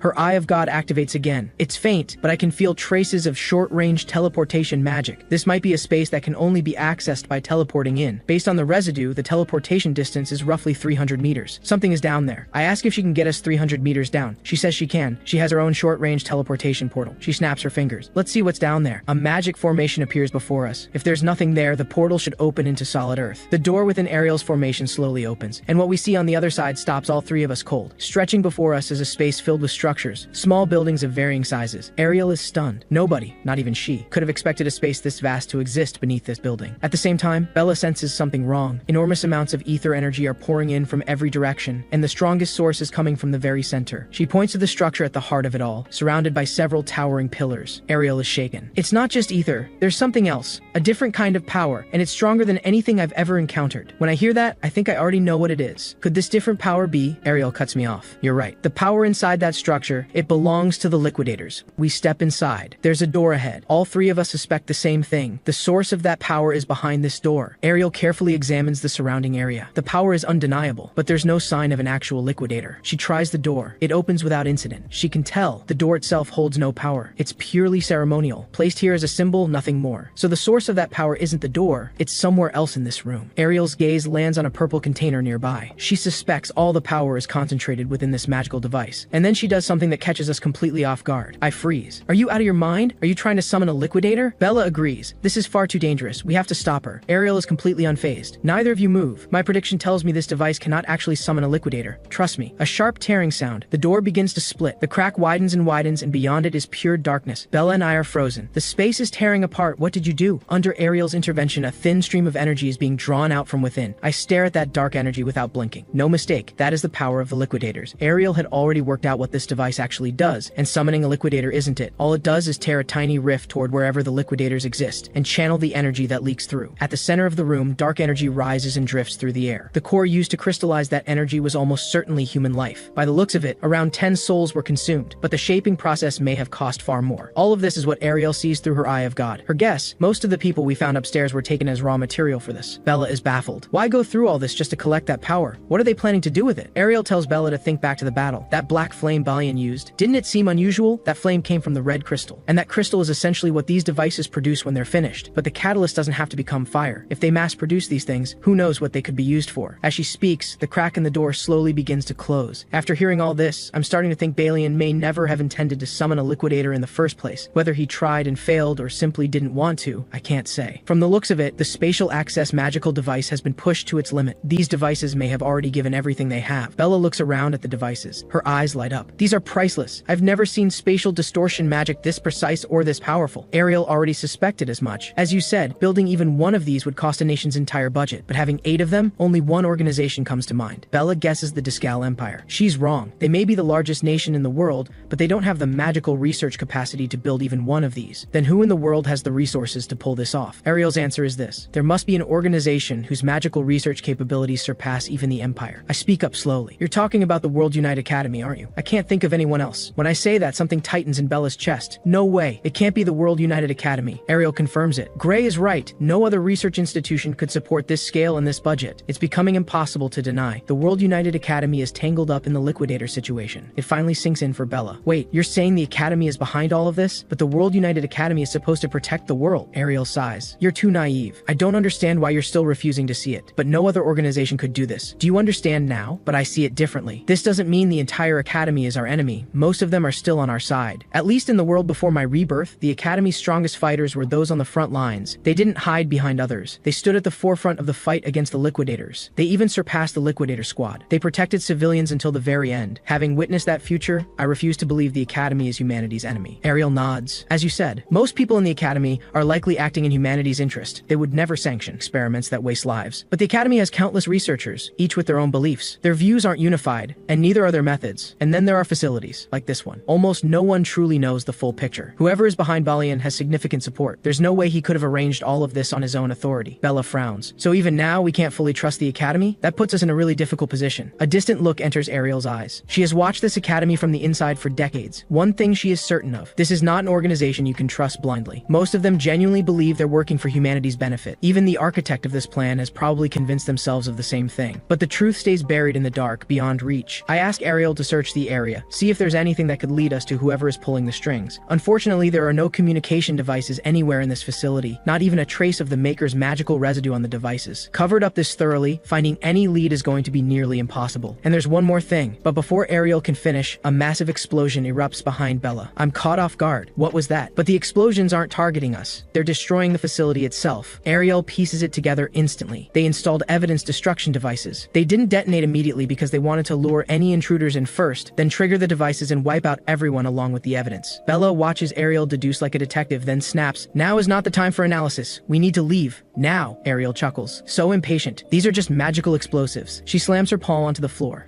A World United Academy professor is not going to be stopped by something like this. As she speaks, a golden light blazes across the ground. If I let this kill me, I don't deserve to call myself your teacher. The golden light wraps around all 3 of us. It grows brighter and brighter. With a sharp whoosh, all 3 of us vanish from the spot, and the 8 magical devices vanish with us. 3 seconds later, on the lawn outside the building, Ariel has teleported us, along with the survivors from upstairs, onto the open ground outside. I glance at the survivors. They made it out safely, same as us, though they've clearly been through a lot. Bella lets out a long, shaky breath. She really thought that was it for her. I have to agree, that was too close. Ariel chuckles. You'll get used to it. There were more people than I expected, so the teleportation formation slowed down a bit, but it was worth it. We have all 8 magical devices. Once we present these to the Academy, they can't ignore us anymore. In no time, we are back inside the Academy. The man seated across from us speaks. The survivors you brought back are currently receiving treatment in the Academy's medical ward. This is Odumu Alexander, principal of the World United Academy. Thanks to all of you, Balian's illegal experiments have been stopped. He picks up a report on the magical engine sitting on his desk. Each one of these is worth more than an entire nation's budget. Ariel voices her concern. There are 8 devices in total. There's no way Balian assembled this kind of firepower alone. How did he get his hands on these? Is someone backing him? Alexander slowly sets down the report. These are stolen goods. The transport was ambushed. All 78 members of the convoy were killed. All 3 of us are stunned. We had no idea this was connected to a robbery. Ariel's expression hardens. You're talking about the incident 15 years ago. Alexander nods. That's right. These engines were among the cargo that was seized, and the ones responsible for it were the bloodthirsty. I'm sure you've heard the name. I've heard it. The largest criminal organization in the world, a parasite on humanity. No matter how many times they're crushed, they always come back. Something in Bella's silence makes me look over. The usually gentle Bella is wearing an expression I've never seen before. Pure rage. They're the ones who killed my parents. Alexander looks pained. That's exactly what makes them so dangerous. They've been dismantled hundreds of times and they always resurface. Nobody knows where they hide. Nobody knows who leads them. Over 70% of all crime-related deaths are attributed to them. I wouldn't even be surprised if some of their people have already infiltrated this academy. The trouble is, we have no way to identify them. And even if we did, the academy wouldn't act. I have to ask, what do you mean? If there are criminals in the academy, why wouldn't you root them out? Ariel takes over. This is how the academy operates. Anyone with talent is given the chance to grow stronger, regardless of bloodline, race, or background. That's the Academy's philosophy. Even if you're a criminal, it doesn't matter. Bella finds it absurd. If there are criminals here, they should be dealt with. That's obvious. Alexander agrees with her. Unfortunately, those at the top don't see it that way. Bella is puzzled. But aren't you the principal? Doesn't that make you part of the top? Alexander laughs awkwardly. I'm just a subordinate. Calling me part of the top would be a joke. I'm the face of this institution in name, but the authority I actually hold is laughable. Do you want to know who truly controls everything? Bella and I nod at the same time. We need to know who's really behind all of this. But Alexander isn't going to tell us. Not yet. Keep growing stronger. The more power you have, the more you'll be allowed to know. When you have enough strength, you'll be able to reach the heart of this academy, and the truth you're looking for will finally come to light. He can't name names, but he offers a hint. There is a senior student here whose influence shapes the direction of this entire academy. Even that policy of accepting criminals, that was his decision. I finally understand. So if we become stronger than him, we can change the academy itself? Alexander doesn't elaborate. More or less, in this academy, strength is everything. Bella and I clench our fists at the same time. This is our conviction. We will grow stronger. Alexander watches us in silence. For him, this is still a mystery yet to be solved. There is no way Ariel would have been involved in opposing Balian in the conventional sense, which means one of them must be the one pulling the strings. And yet Ariel's eye of God remains as sharp as ever. Even Alexander can't help but feel anticipation stirring. He finds himself eager to see what kind of force Ariel is building. After leaving Alexander's office, I walk alone down the corridor. I glance down at the black mark on my hand. In this academy, strength rules everything. Whether we want to bring down the liquidators or expose whoever is working in the shadows, we need to focus on one thing first, getting stronger. Then a presence interrupts my thoughts. I look up just in time to see a kick flying straight at my face. With a heavy thud, I block the strike, but the force sends me skidding backward. The power behind that kick is immense. Even with a successful block, I can't stop myself from being pushed back. Whoever this is hits hard. But more than anything, I want to know why. If he doesn't have a good reason for this, I'm going to take it as a challenge. And if that's what this is, he won't like how I respond. But then he speaks up, saying I have no right to stand in this hallway. His reasoning is pathetically weak. Eye of God special admission students like you have absolutely no place here. I slowly draw my sword. Another person who hates special admission students. Though this is the first time I've actually been ambushed in a hallway. Seeing me ready to fight back, the man says he would love to oblige. But then someone appears. I turn around to find Professor Ariel walking slowly toward me. I watch him with some confusion, no idea what this guy's problem is. After walking away, the man's thoughts begin to stir. Sorry, security is too tight. I can't get any closer. But he'll send someone else over as soon as possible. His inner monologue sounds like he's reporting to someone. Who that someone is, only he knows. Once Ariel reaches me, she asks what happened. Honestly, it still feels strange to me. A student just kicked me out of nowhere and said that Eye of God special admission students like me have no right to walk around the academy. Professor Ariel carefully scans the surroundings. No weapons drawn, no argument in progress, and I'm not injured. That means she has no grounds to pursue what just happened. Ariel raises a hand and points in the direction the man left. Then why didn't you go after him and make him see stars?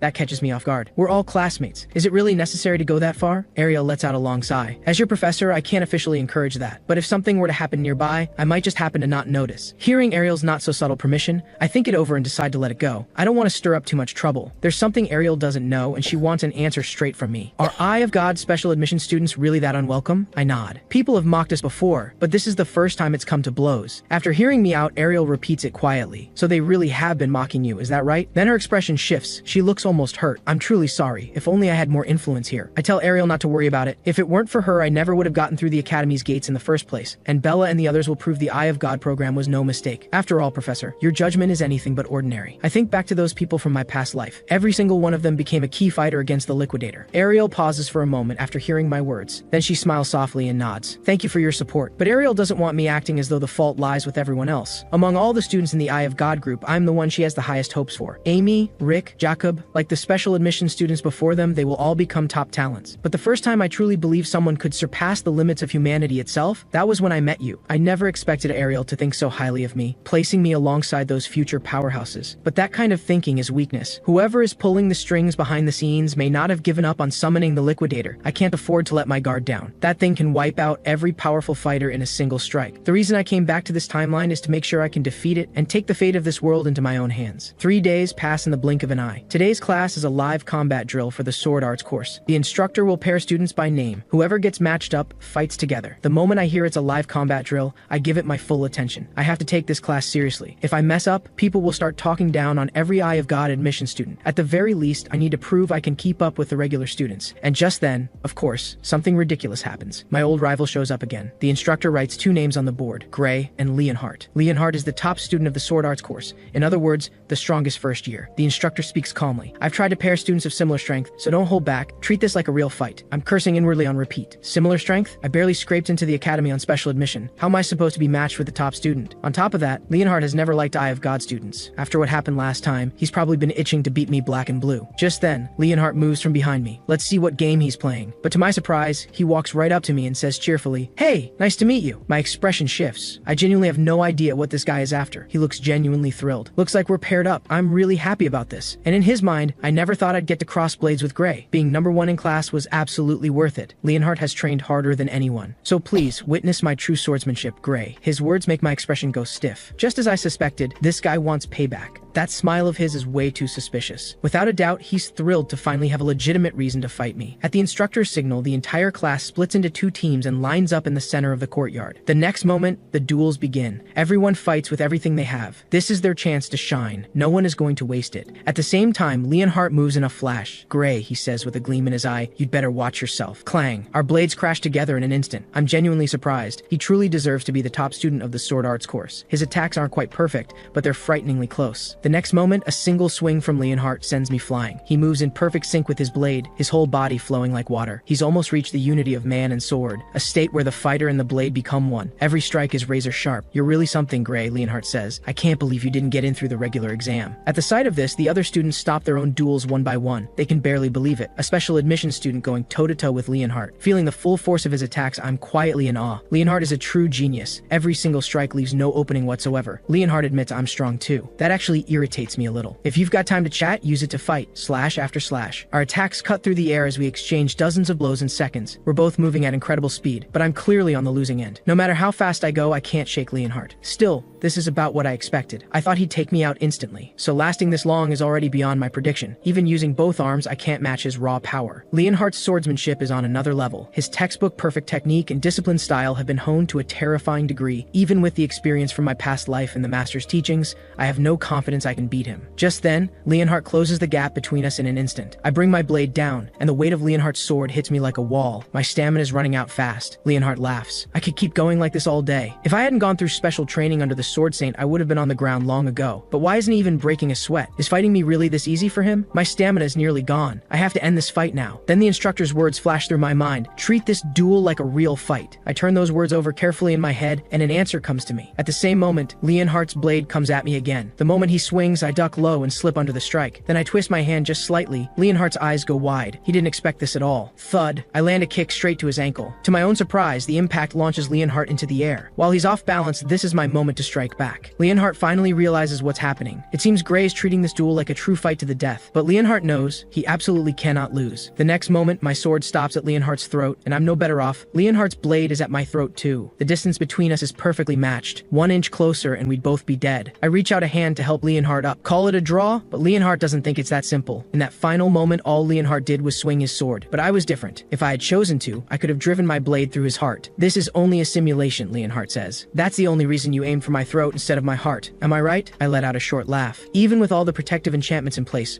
pointing your sword at someone's heart in a practice duel is a bit much, don't you think? Leonhardt seems to settle. "Then I lost this duel. Gray, you really are something." He turns and walks away with a smile. "Thanks to you, I finally understand the difference between real combat and practice. Fighting isn't only about swordsmanship." I tell him not to take it so seriously. In the context of a sword arts class, what I did was practically cheating. He doesn't seem to hear me at all. The instructor said to treat it as a real fight. In a real fight, there's no such thing as cheating. Even as he speaks, his feet slowly turn back around. "Gray, how about one more round?" There's actually a faint blush on his face as he says it. I'm completely speechless. Another round already? My stamina hasn't even recovered. I only won because I caught him off guard. In a straight fight, I'd have no chance. This is beyond skill. His endurance simply outclasses mine. Just then, someone cuts in. "Stop right there. Regardless of whether this is a live drill, this is still sword arts class. No one gave you permission to use anything other than swordsmanship. And another thing, how does a worthless special admission student like you end up paired with a top student? Don't get carried away just because you know a bit of magic." I can't believe he's actually pinning this on me. I didn't choose the pairing myself. Fortunately, Leonhardt speaks up for me. "The instructor determined I was the only one qualified to face Gray. Please stay out of it." The noise draws the instructor over. As Leonhardt said, I arranged the pairing. I did say I would match students of similar strength, didn't I? The instructor believes I'm the only one who can stand against Leonhardt. At that, Leonhardt Leonhardt nods with satisfaction. The instructor's judgment is as sharp as ever. The instructor can see he's not happy. If you're so unhappy about it, feel free to test his strength yourself. Beat Gray and you'll have earned the right to face Leonhardt. At those words, the guy's face lights up with excitement. Now that's exactly what I was hoping for. He declares he earned his place here by defeating the examiner himself. Don't lump me in with those who barely passed, or those who didn't pass at all. Meanwhile, Leonhardt is laughing coldly to himself. He judges Gray purely by admission type without knowing Gray's true strength. It's like looking at a past version of myself. This won't end well for him. Leonhardt even sees this as a perfect opportunity, a chance for Gray's strength to be recognized by everyone. Leonhardt glares ahead with barely contained fury. He'd love to tear the guy apart. After all, this man had the nerve to interrupt his precious alone time with Gray. The guy feels a chill run down his spine and looks up in confusion. He's met with Leonhardt's furious glare. In his mind, Leonhardt seethes, "For this crime alone you deserve to suffer." Now the guy is thoroughly confused. Why is Leonhardt angry at him? Wasn't Leonhardt always against special admission students? Seeing all this, the instructor asks if I want to accept the challenge. I don't know exactly how strong he is, but if he got in through the regular exam, this fight won't be easy. One thing I can be sure of, his endurance and physical strength will exceed mine. Even with the master's brutal training, I can't overcome years of dedicated conditioning. I'm not exactly brimming with confidence, but losing shouldn't get me expelled at least. The instructor nods. Losing won't get you expelled. This is only a practice class. That said, neither of you should hold back. I accept the challenge and raise my sword ready. The moment the match starts, the challenger charges at me at full speed. Time to put special admission students back in their place, he sneers. Know your role. The next second, our swords clash. But something surprises me. His blade is far lighter than I expected. With a light push, I send him stumbling back. His expression freezes. He never expected me to overpower him. I keep my expression cold. His strength is nothing special. There must be something else up his sleeve. I have every reason to suspect he's holding back. No one struts around with that kind of confidence without a trump card. But what I don't expect is this, a casual swing of my sword, and I've drawn blood. He goes flying. I rush over to check on him. I was aiming for your sword just now. I didn't mean to hit your face. I thought you'd dodge. Then I watch him pick his sword back up. Again, he shouts through tears, "You only got me because I wasn't ready. You won't get lucky a second time." Even the instructor looks like he has a headache. If you insist on asking for it, then I'll let him keep going until you've had enough. I'm done interfering. Round 2 begins. The challenger charges at me again with his sword raised. 1 minute later, I look at him with an awkward expression. "Are you alright?" The challenger is covered in lumps from head to toe. Even the instructor can't stand to watch anymore. Someone get him to the infirmary now.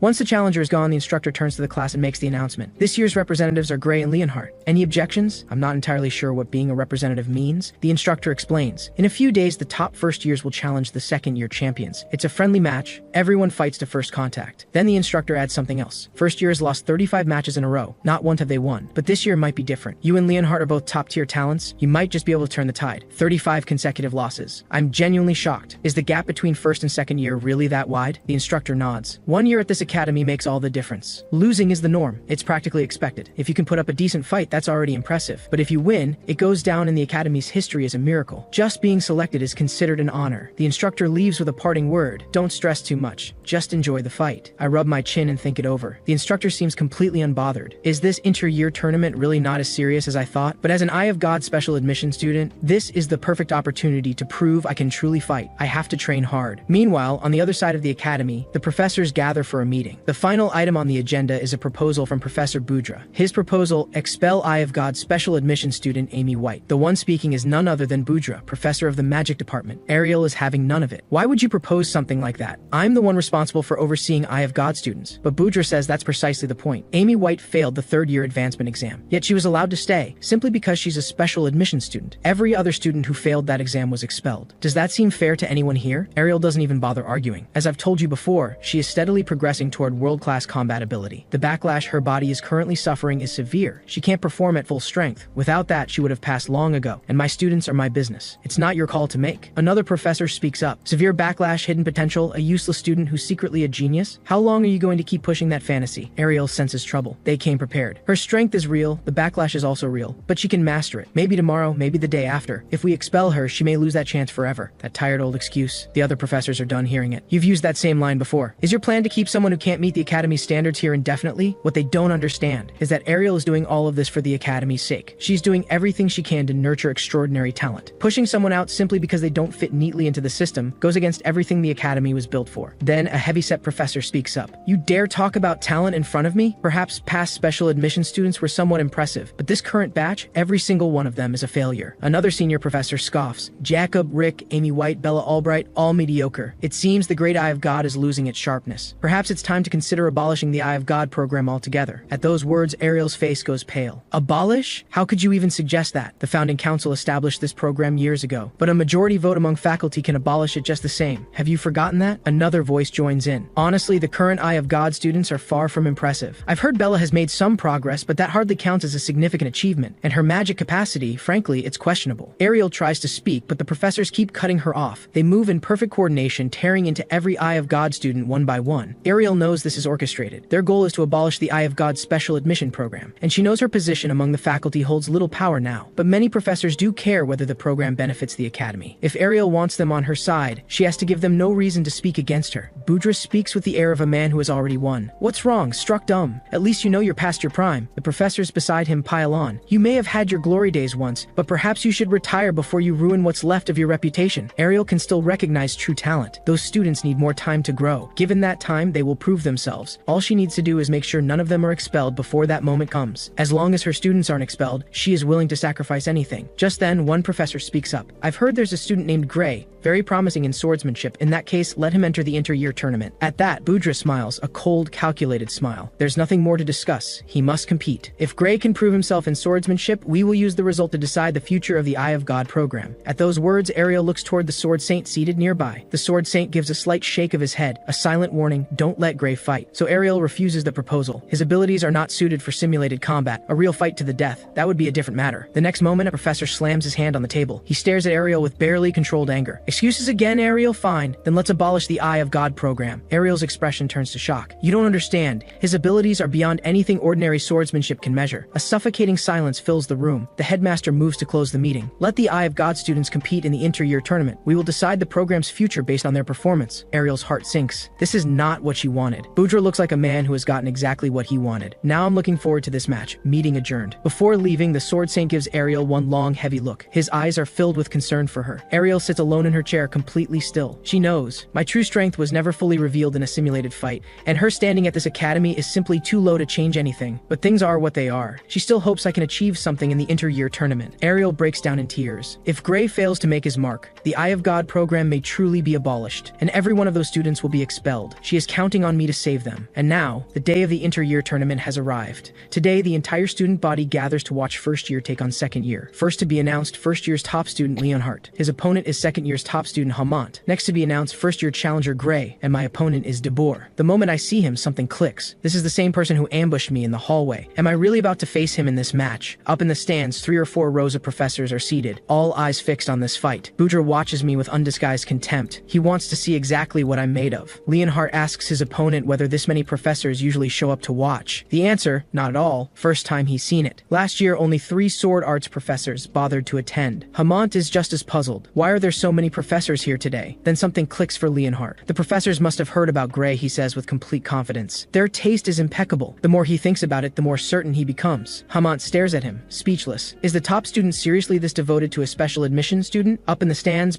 Boudre responds to Leonhardt's words directly. You guessed correctly. We are here to witness the final battle of the Eye of God special admission students. I don't understand. Final? What does that mean? Boudre turns to Ariel at the sound of my confusion. You didn't tell him? Then he looks back at me and delivers the news with arrogant satisfaction. The Eye of God special admission program is about to be abolished by the academy. The words hit me like a blow. Is that true? Ariel simply lowers her head in silence. Silence is its own answer. So this is why Ariel kept it from me. If she had told me the truth, she feared I would use that power. And using it right now would be the same as throwing my life away. Then she gives me a faint smile. Boudre is just trying to break your focus. Don't let him get to you. Just fight. But I notice it. Ariel's hand is trembling ever so slightly. I slowly close my eyes and speak. Since you've said that, Professor. Boudre scoffs beside me. Do as you like. Go ahead and embarrass yourselves. In Boudre's mind, once you suffer your pitiful defeat, the other professors will finally see that Ariel and her Eye of God influence have lost their edge. Then I finish the sentence I started. Since the professor said that, there's no way I'm going to stand by and do nothing. Boudre's expression shifts with a flicker of surprise. I don't care if you look down on me, but I will not allow anyone to question Professor Ariel's judgment. Ariel looks just as shocked. She probably never expected me to say something like that. Boudre jabs a finger in my direction. And what strength did her eyes see in you exactly? Unlike your professor, those of us who haven't lost our minds all seem to agree. You're going to lose badly. His words words actually make me glad. Then I'll just have to prove you wrong. Boudreaux looks ready to come down and hit me himself. Who does this arrogant kid think he is? But the professor beside him holds him back. Ariel slowly lowers her head. A quiet hope stirs somewhere inside her. The referee calls out to the competitors. Participants, take your positions with your partners. Ariel is deeply worried for me. If my opponent were simply a strong student, my combat-hardened swordsmanship might give me a fighting chance. But that's exactly where her fear lies. My opponent is something else entirely. Deber, a man who underwent surgical brain augmentation to push his reaction speed beyond human limits. He is, in every sense, a living weapon. Against Gray's ambush-based fighting style, he is the worst possible matchup. And all of this is that madman's doing. She hopes I won't use that power, even if it means losing. So in order to put me at ease, Ariel speaks to me. Gray, just fight your best. Don't worry about me. And please, don't push yourself past your limit. I give a small laugh. Understood. Don't worry about me, Professor. And now, the bout between the top students begins. Both representatives take the stage. The referee explains the rules. The arena has been reinforced with protective magic to prevent fatal injuries. Triggering your opponent's protective magic device counts as a victory. Fight as though your life depends on it. Both fighters look completely confident they'll come out on top. And this clash between the finest students of the year has every eye in the arena locked in. The match begins, and Leonhardt closes the distance immediately. Hamon's expression burns with excitement. Good. Your charge speed is impressive. Let me see what you've really got. Whoosh, whoosh. They move so fast their bodies leave after images. The air rings with the clash of two blades. When they come back into sight, the exchange is fierce and relentless. Then Hamont stomps the ground hard. His eyes shift completely. Now they're cold and filled with killing intent. His blade cuts straight toward Leonhardt's vital point. Leonhardt ducks sharply to avoid the strike. Then everyone watches a move they've seen before. Leonhardt plants his arm against the ground and kicks without hesitation. But the movement isn't as fluid as it needs to be,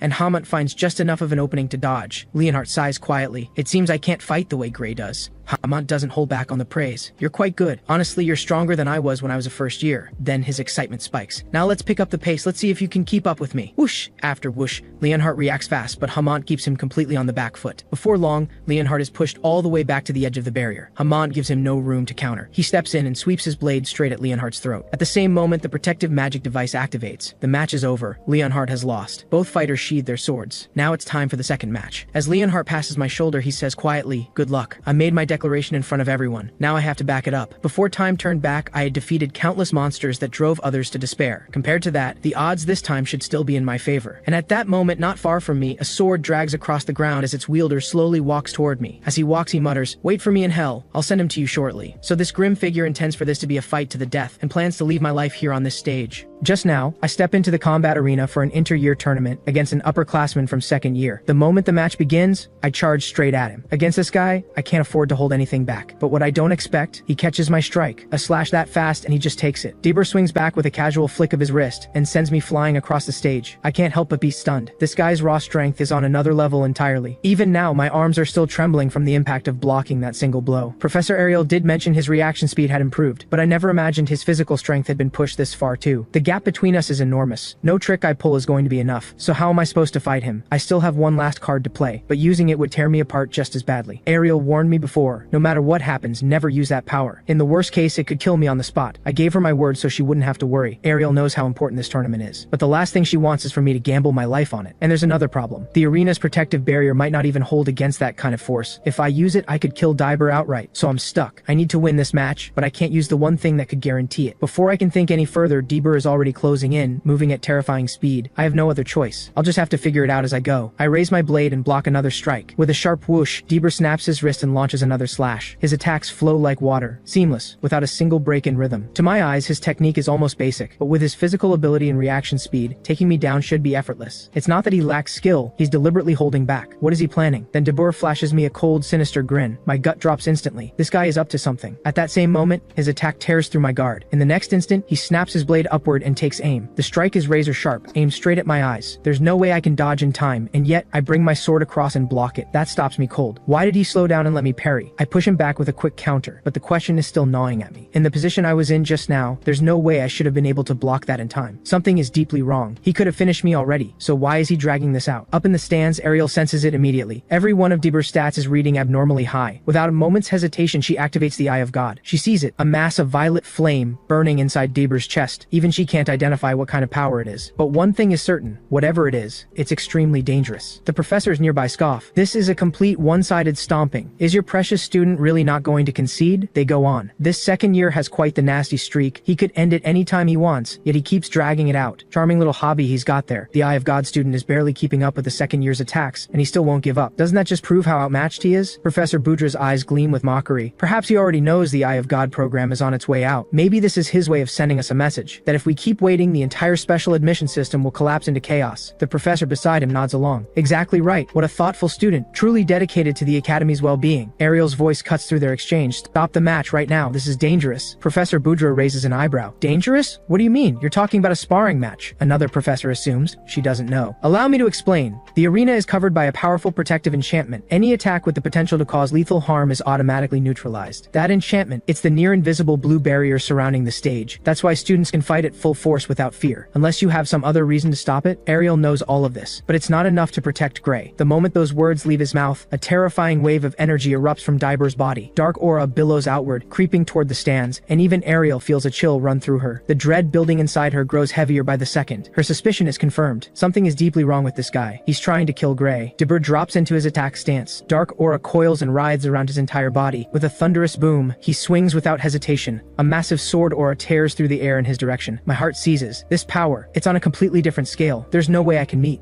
it head on. The sword aura surges skyward. A massive explosion shakes the entire arena. When the dust finally settles, I swallow hard. That force, it's absolutely terrifying. A deep gash splits the combat stage clean in two. If I hadn't moved when I did, that would have been me. What shocks me most is that he sliced right through the protective barrier formation. That means the magical protection around this arena is completely useless against him. Lucky for everyone, he didn't shatter the final defensive layer. Otherwise, Professor Budra would probably be dead right now. This is the moment Ariel seizes. I told you, that barrier cannot stop his attacks. She throws out her hand and casts a spell. That damned Bradley. I can't believe he implanted something like this inside a student. She's trying to break through the barrier formation from outside and get into restrained Diber, but her power alone isn't enough to shatter the formation. She can't get a binding spell through. Left with no other option, she turns to the others behind her. This is an emergency. Deactivate the barrier and cancel the match. Now, someone will die if you don't. But those professors are frozen in shock, too busy panicking to hear a word she said. No wonder they're always the first ones to run when a real crisis breaks out. Ariel glances at the stage. Breaking this up from the outside is going to take time. Time she doesn't know if Gray has. She calls out to me, run, stall the match. Believe me, I want to run. The problem is actually getting away. In the next second, Deber launches at me again, sticking to me like a shadow, giving me no room to breathe. If I turn my back on him for even a moment, I'm dead. The sheer force of that last slash sends a wave of fear through everyone watching in the stands. The Sword Saint watches in silence. The professor's spells will take at least 30 seconds to reach the stage. On a battlefield, 30 seconds is an eternity. I think we have no choice. It may be a little soon, but he believes I can do it. Back on the stage, I keep moving, weaving, dodging, buying every second I can. The Sword Saint rises to his feet and shouts, imagine your body is the sword. Stop swinging the blade. Use that power to move your body instead. I hear him loud and clear. The problem is Deber isn't giving me an opening, but I trust the Sword Saint. He wouldn't set me up to fail. So I push off and create some distance between me and Diber. Let's see if this works. I am a lone sword. I focus, channeling everything into a single concentrated point. I stop thinking about the attack coming at me. I pour everything into one thought. I am the sword. Deber's strike closes in. I don't move, not an inch. With a thunderous crash, his attack slams into the protective barrier, and I'm already gone. At the same moment, Deber's expression snaps into pure shock, because I'm standing right behind him, and a formidable surge of power is radiating from my body. Deber can't believe it. How did his speed jump this high, this fast? From my perspective, his movements have gone sluggish. In other words, I'm faster than him now. So this must be what the Sword Saint called the unity of man and sword. In the next instant, I strike without hesitation, and it plays out exactly as I predicted. The protective magic device on his face activates. As my power floods into the blade, Deber's protective device begins to crack apart piece by piece. Then his body is launched backward with tremendous force. I deliberately missed his vitals, but that's irrelevant now. What matters is that I've destroyed the protective magic device. That means I've won. The sheer force of the blow craters the combat stage beneath him. Up on the platform, Professor Budra goes pale. He can't believe my attack just shattered the protective barrier. What kind of fight is this? The Sword Saint quickly calls out to the referee. Go check on the other student. That last strike, it shouldn't have hit anything vital. The referee moves immediately, calling for the medical team. But in the next moment, a hand claws its way up from the crater. Dark aura writhes and coils around his entire body. The Sword Saint's eyes narrow. Something is definitely wrong with this guy. Dark aura pours from every inch of him, his hair standing on end. He lets out a furious roar toward the sky. He has completely lost his mind. Ariel immediately warns me, the fight isn't over. Stay sharp. But every instinct I have is screaming at me to run. Waves of dark aura surge toward me from every direction. Not only do they carry an overwhelming pressure, they hit with real force and impact. I have no choice but to keep falling back and holding my distance. To my eyes, the dark aura's attack speed isn't quite fast enough to land on me. But the combat stage itself is being obliterated. Professor Budra is frozen in disbelief. Behind him, people are already scrambling scrambling to flee. At the same time, the magic squad arrives. 2 or 3 of them begin working to deactivate the barrier, but it'll take at least 10 more seconds to fully bring it down. 10 seconds feels like an eternity on this battlefield. Those 10 seconds could decide everything. All I can think about is surviving those 10 seconds until the teachers can intervene. But looking at the monster in front of me, he's not going to give me that chance. He's already made up his mind to kill me. His body blurs, and he's right in front of me before I can even react. I throw my sword up just in time to block. But that power, that speed, it sends a chill straight through me. No human being should be capable of this. Something is very wrong with him. Then again, neither am I. I'm hardly one to talk. In the next instant, I mirror what he just did. My silhouette vanishes from where I stood. When I reappear, I'm behind him, and my strike is already fully charged. My eyes are filled with the same killing intent. He came here to end me, so I won't be showing any mercy either. Deborah's reaction speed is remarkable even now, but to my eyes, it's still not fast enough. Then it happens. A mouthful of blood spills from my lips. Is the mysterious power inside me overloading my body? Outside the barrier, Ariel is frantic with worry, screaming at me to run and stop engaging. But what she doesn't know is, the moment I turn my back, I'm dead. His power has surpassed anything I imagined. The only thing I can do now is fight back. In this moment, I channel every last drop of the mysterious power within me into my blade. If you want to fight to the death, then that's exactly what you'll get. But even that isn't enough. I need more power. Far more. After what feels like an eternity, I feel the power reach its peak. Now, it's my turn to hunt. With a clean, sickening slash, 2 severed arms fly through the air. Deborah's body is blasted away. Both arms, gone. I spared his head deliberately. I need to find out what was done to him. What kind of procedure turned him into this? Deborah's pupils fade to nothing. A single ragged scream tears from his throat, and then he's out. This time, the only mercy I showed was letting him live. With a heavy thud, Deborah collapses to his knees. Dark aura continues to seep from his severed arms. Ariel is stunned. The 2 magic professors behind her are too. None of them expected me to actually win. When the fight ends, the entire combat stage is in ruins. At that same moment, the barrier is finally brought down. A crowd of instructors led by Ariel rushes onto the stage toward me. Ariel restrains Deborah without a word, not sparing a second thought for how badly he's wounded. I pull myself to my feet, trembling. Finally, it's over. But the next moment, something is very wrong. Blood erupts from wounds all across my body, every cut and gash sustained during the fight, all of them tearing open at once. The sight nearly stops Ariel's heart. Gray, you have to be okay. She converts every drop of her magical power into healing magic and pours it into me. 3 more professors rush in from behind. Ariel wastes no time. Heal him, now! A warm wave of energy envelops me. Slowly, my eyes open. A faint smile crosses my lips. The eye of God's special admission. I kept it. Seeing me awake, Ariel lets out a long, relieved breath, but a second later, she freezes. She didn't expect me to just stand up. 2 of the professors stare in disbelief. Are you sure you're alright? You're already on your feet? I look to Ariel and ask her to check me with the eye of God. Ariel slowly removes her glasses. Blue light blazes to life in her left eye, but as she scans my condition, her expression shifts to pure shock. She can barely believe what she's seeing. After channeling that much power, my soul doesn't have a single scratch on it. As for my body, the healing magic has done its work. There shouldn't be any pain left. The sword saint chuckles quietly from the side. Looks like it worked. We managed to reduce the backlash exactly as I anticipated. Ariel turns to him with a sharp edge in her voice. Is that what you call reducing the impact? The sword saint senses something off in her tone. He glances over and sees exactly what he feared. Ariel is visibly fuming. If it weren't for the defensive magic, he would have died. The sword saint tries to calm her down. We kept the damage within the range that healing magic could handle. All things considered, that's a good result. Ultimately, the sword saint wants me to be able to withstand the backlash on my own one day. It takes time, and now I understand why he's been pushing me so hard in training. That's what all of this was for. All in all, a lot of things went off script, but the outcome is acceptable. Then Ariel glances over at Deber, now little more than a stump on the ground. This guy had way too much bloodlust in him. Ariel turns to the nearby professor. I think it's time you made the official call on who won this match. Unless you've lost your sight, you should have seen clearly that Deber's protective magic device was triggered by Gray's strike. The winner of this match is Gray, first year. The crowd in the stands erupts. A first year just beat a second year prodigy. Chants of admiration flood the arena. Gray is incredible. The Eye of God special admissions really do produce something extraordinary. This victory ends the first year's 35% match losing streak. Frankly, the Sword Saint doesn't think the record matters anymore. After witnessing this fight, who could possibly question Ariel's judgment in granting that special admission? The principal gives a quiet chuckle. Having witnessed this, we have no choice but to admit she was right. No one will dare support the proposal to abolish the Eye of God special admission anymore. If anything, we should be ashamed for ever considering it. We nearly turned away a student with this kind of talent. Ariel doesn't join the conversation. She stands apart from the others alone. Her body trembles slightly, not from fear, but from emotion. Gray gave her quite the surprise today. A quiet smile spreads across her face. Her eyes glisten with tears she doesn't bother to hide. A bald instructor speaks up. In fact, those who push to abolish the Eye of God program owe everyone a serious reflection on their own responsibility. The moment he says it, every pair of eyes in the room turns to Professor Boudra and his group. Cold sweat beads on their foreheads. For once, they have nothing to say. A moment later, they scramble to make excuses and slip away. Watching them scurry off, everyone laughs. Never make an enemy of a god. The old saying still holds, though compared to how she once was, was, Ariel has mellowed considerably. Times have changed after all. Meanwhile, Ariel is still arguing with the Sword Saint, but he's doing his best to tune her out because she always wins the argument. Ariel doesn't notice that I'm watching her quietly. Did something happen to her in the past? Then the principal's voice comes from behind me. Now that the commotion has died down, there are a few things I'd like to discuss with you. I'm curious, what could he possibly want with me? But one look at his expression gives me a pretty good guess. It's probably about the mysterious power. I keep that to myself and simply ask what this is about. The principal tells me that during the match, it was clear that Dieber had been forcibly infused with some kind of unnatural power. We will be launching a full investigation, but the fact remains, a match that should have been completely safe nearly cost a student his life. He bows his head respectfully and apologizes. The academy failed to detect the anomaly in advance, and for that, it bears full responsibility. He came to apologize personally. I give a quiet laugh, relieved he isn't asking about my power. Please don't worry about it. No lasting harm was done in the end. The principal adjusts his glasses. Thank you for your understanding. Now then, after Dieber lost control, you also released some kind of power, didn't you? I sigh inwardly. Nobody in this academy is exactly the straightforward type. They all love the whole friendly first then hostile routine. Sure enough, he went exactly where I was afraid he would. It didn't look like magic, he says. It was something far stranger, a type of power that modern magical theory can't even begin to analyze. He wants to know why I'm studying a power like that. I close my eyes slowly. I don't know how to answer that. No matter what I say, I can't explain what lives inside me. Until I complete my mission, I can't let anything slip, especially not while the mastermind behind the liquidator is still hiding somewhere in the shadows. So I tell him plainly, I don't know. The principal isn't buying it for a second. You've used that power yourself and you're telling me you don't know what it is? I explain again. I didn't know I had that power inside me. It was Professor Ariel who discovered it and explained it to me. Ariel glances over at me. She doesn't know what I'm plotting, but she knows every word I just said was a lie. By the time I defeated the ogre general, I was already able to use that power freely. I catch her eye and send a silent message. Please, go along with this. To stop the liquidator, I need you to keep playing the role of the one who holds the power. Ariel reads my expression perfectly. So that's your game. You've really thought this through. Honestly, you don't act anything like someone experiencing life for the first time. Don't tell me you're one of those reincarnated heroes from a fantasy novel. Then again, that's too ridiculous to even consider. Ariel walks over slowly. Since you've placed that much trust in me, I suppose I have no choice but to stand up for you. Ariel addresses the principal directly. As you observed, Gray's power cannot be analyzed through conventional magical theory. However, I can see it clearly with my eyes. After studying his power, I asked Professor Heathcote to assist with his training. That's what made today's level of control possible. I'm still researching how to properly guide and develop it. But as for everything related to Gray's power, may I ask that it be left entirely in my hands? The principal nods. Having watched that fight myself, I'm in no position to refuse. He then makes his decision. From this point forward, all operations, whether involving Gray or the entire Eye of God special group, will be commanded by Professor Ariel. And should the Academy be able to assist in any way, they need only ask. Both Ariel and I blink in surprise. The Academy just handed her full authority. We exchange a glance, and in that look, we're both smiling. The principal speaks again. Now then, let's proceed to the underground medical ward to examine Dieber's condition. I'll need your eyes for this. Please come with me. With that, Ariel and the principal leave together. 3 hours pass in what feels like an instant. The moment Ariel finishes her investigation, she calls me in immediately. According to her findings, the power used in Dieber's body is nearly identical to the liquidator's power. The power that erupted from Dieber is exactly the same as what we witnessed in that laboratory. Without a doubt, the same dark crystal from that research facility was used on him, but I can't quite grasp it. What exactly happened to him? Then Ariel says something that stops me cold. That person was already dead long ago.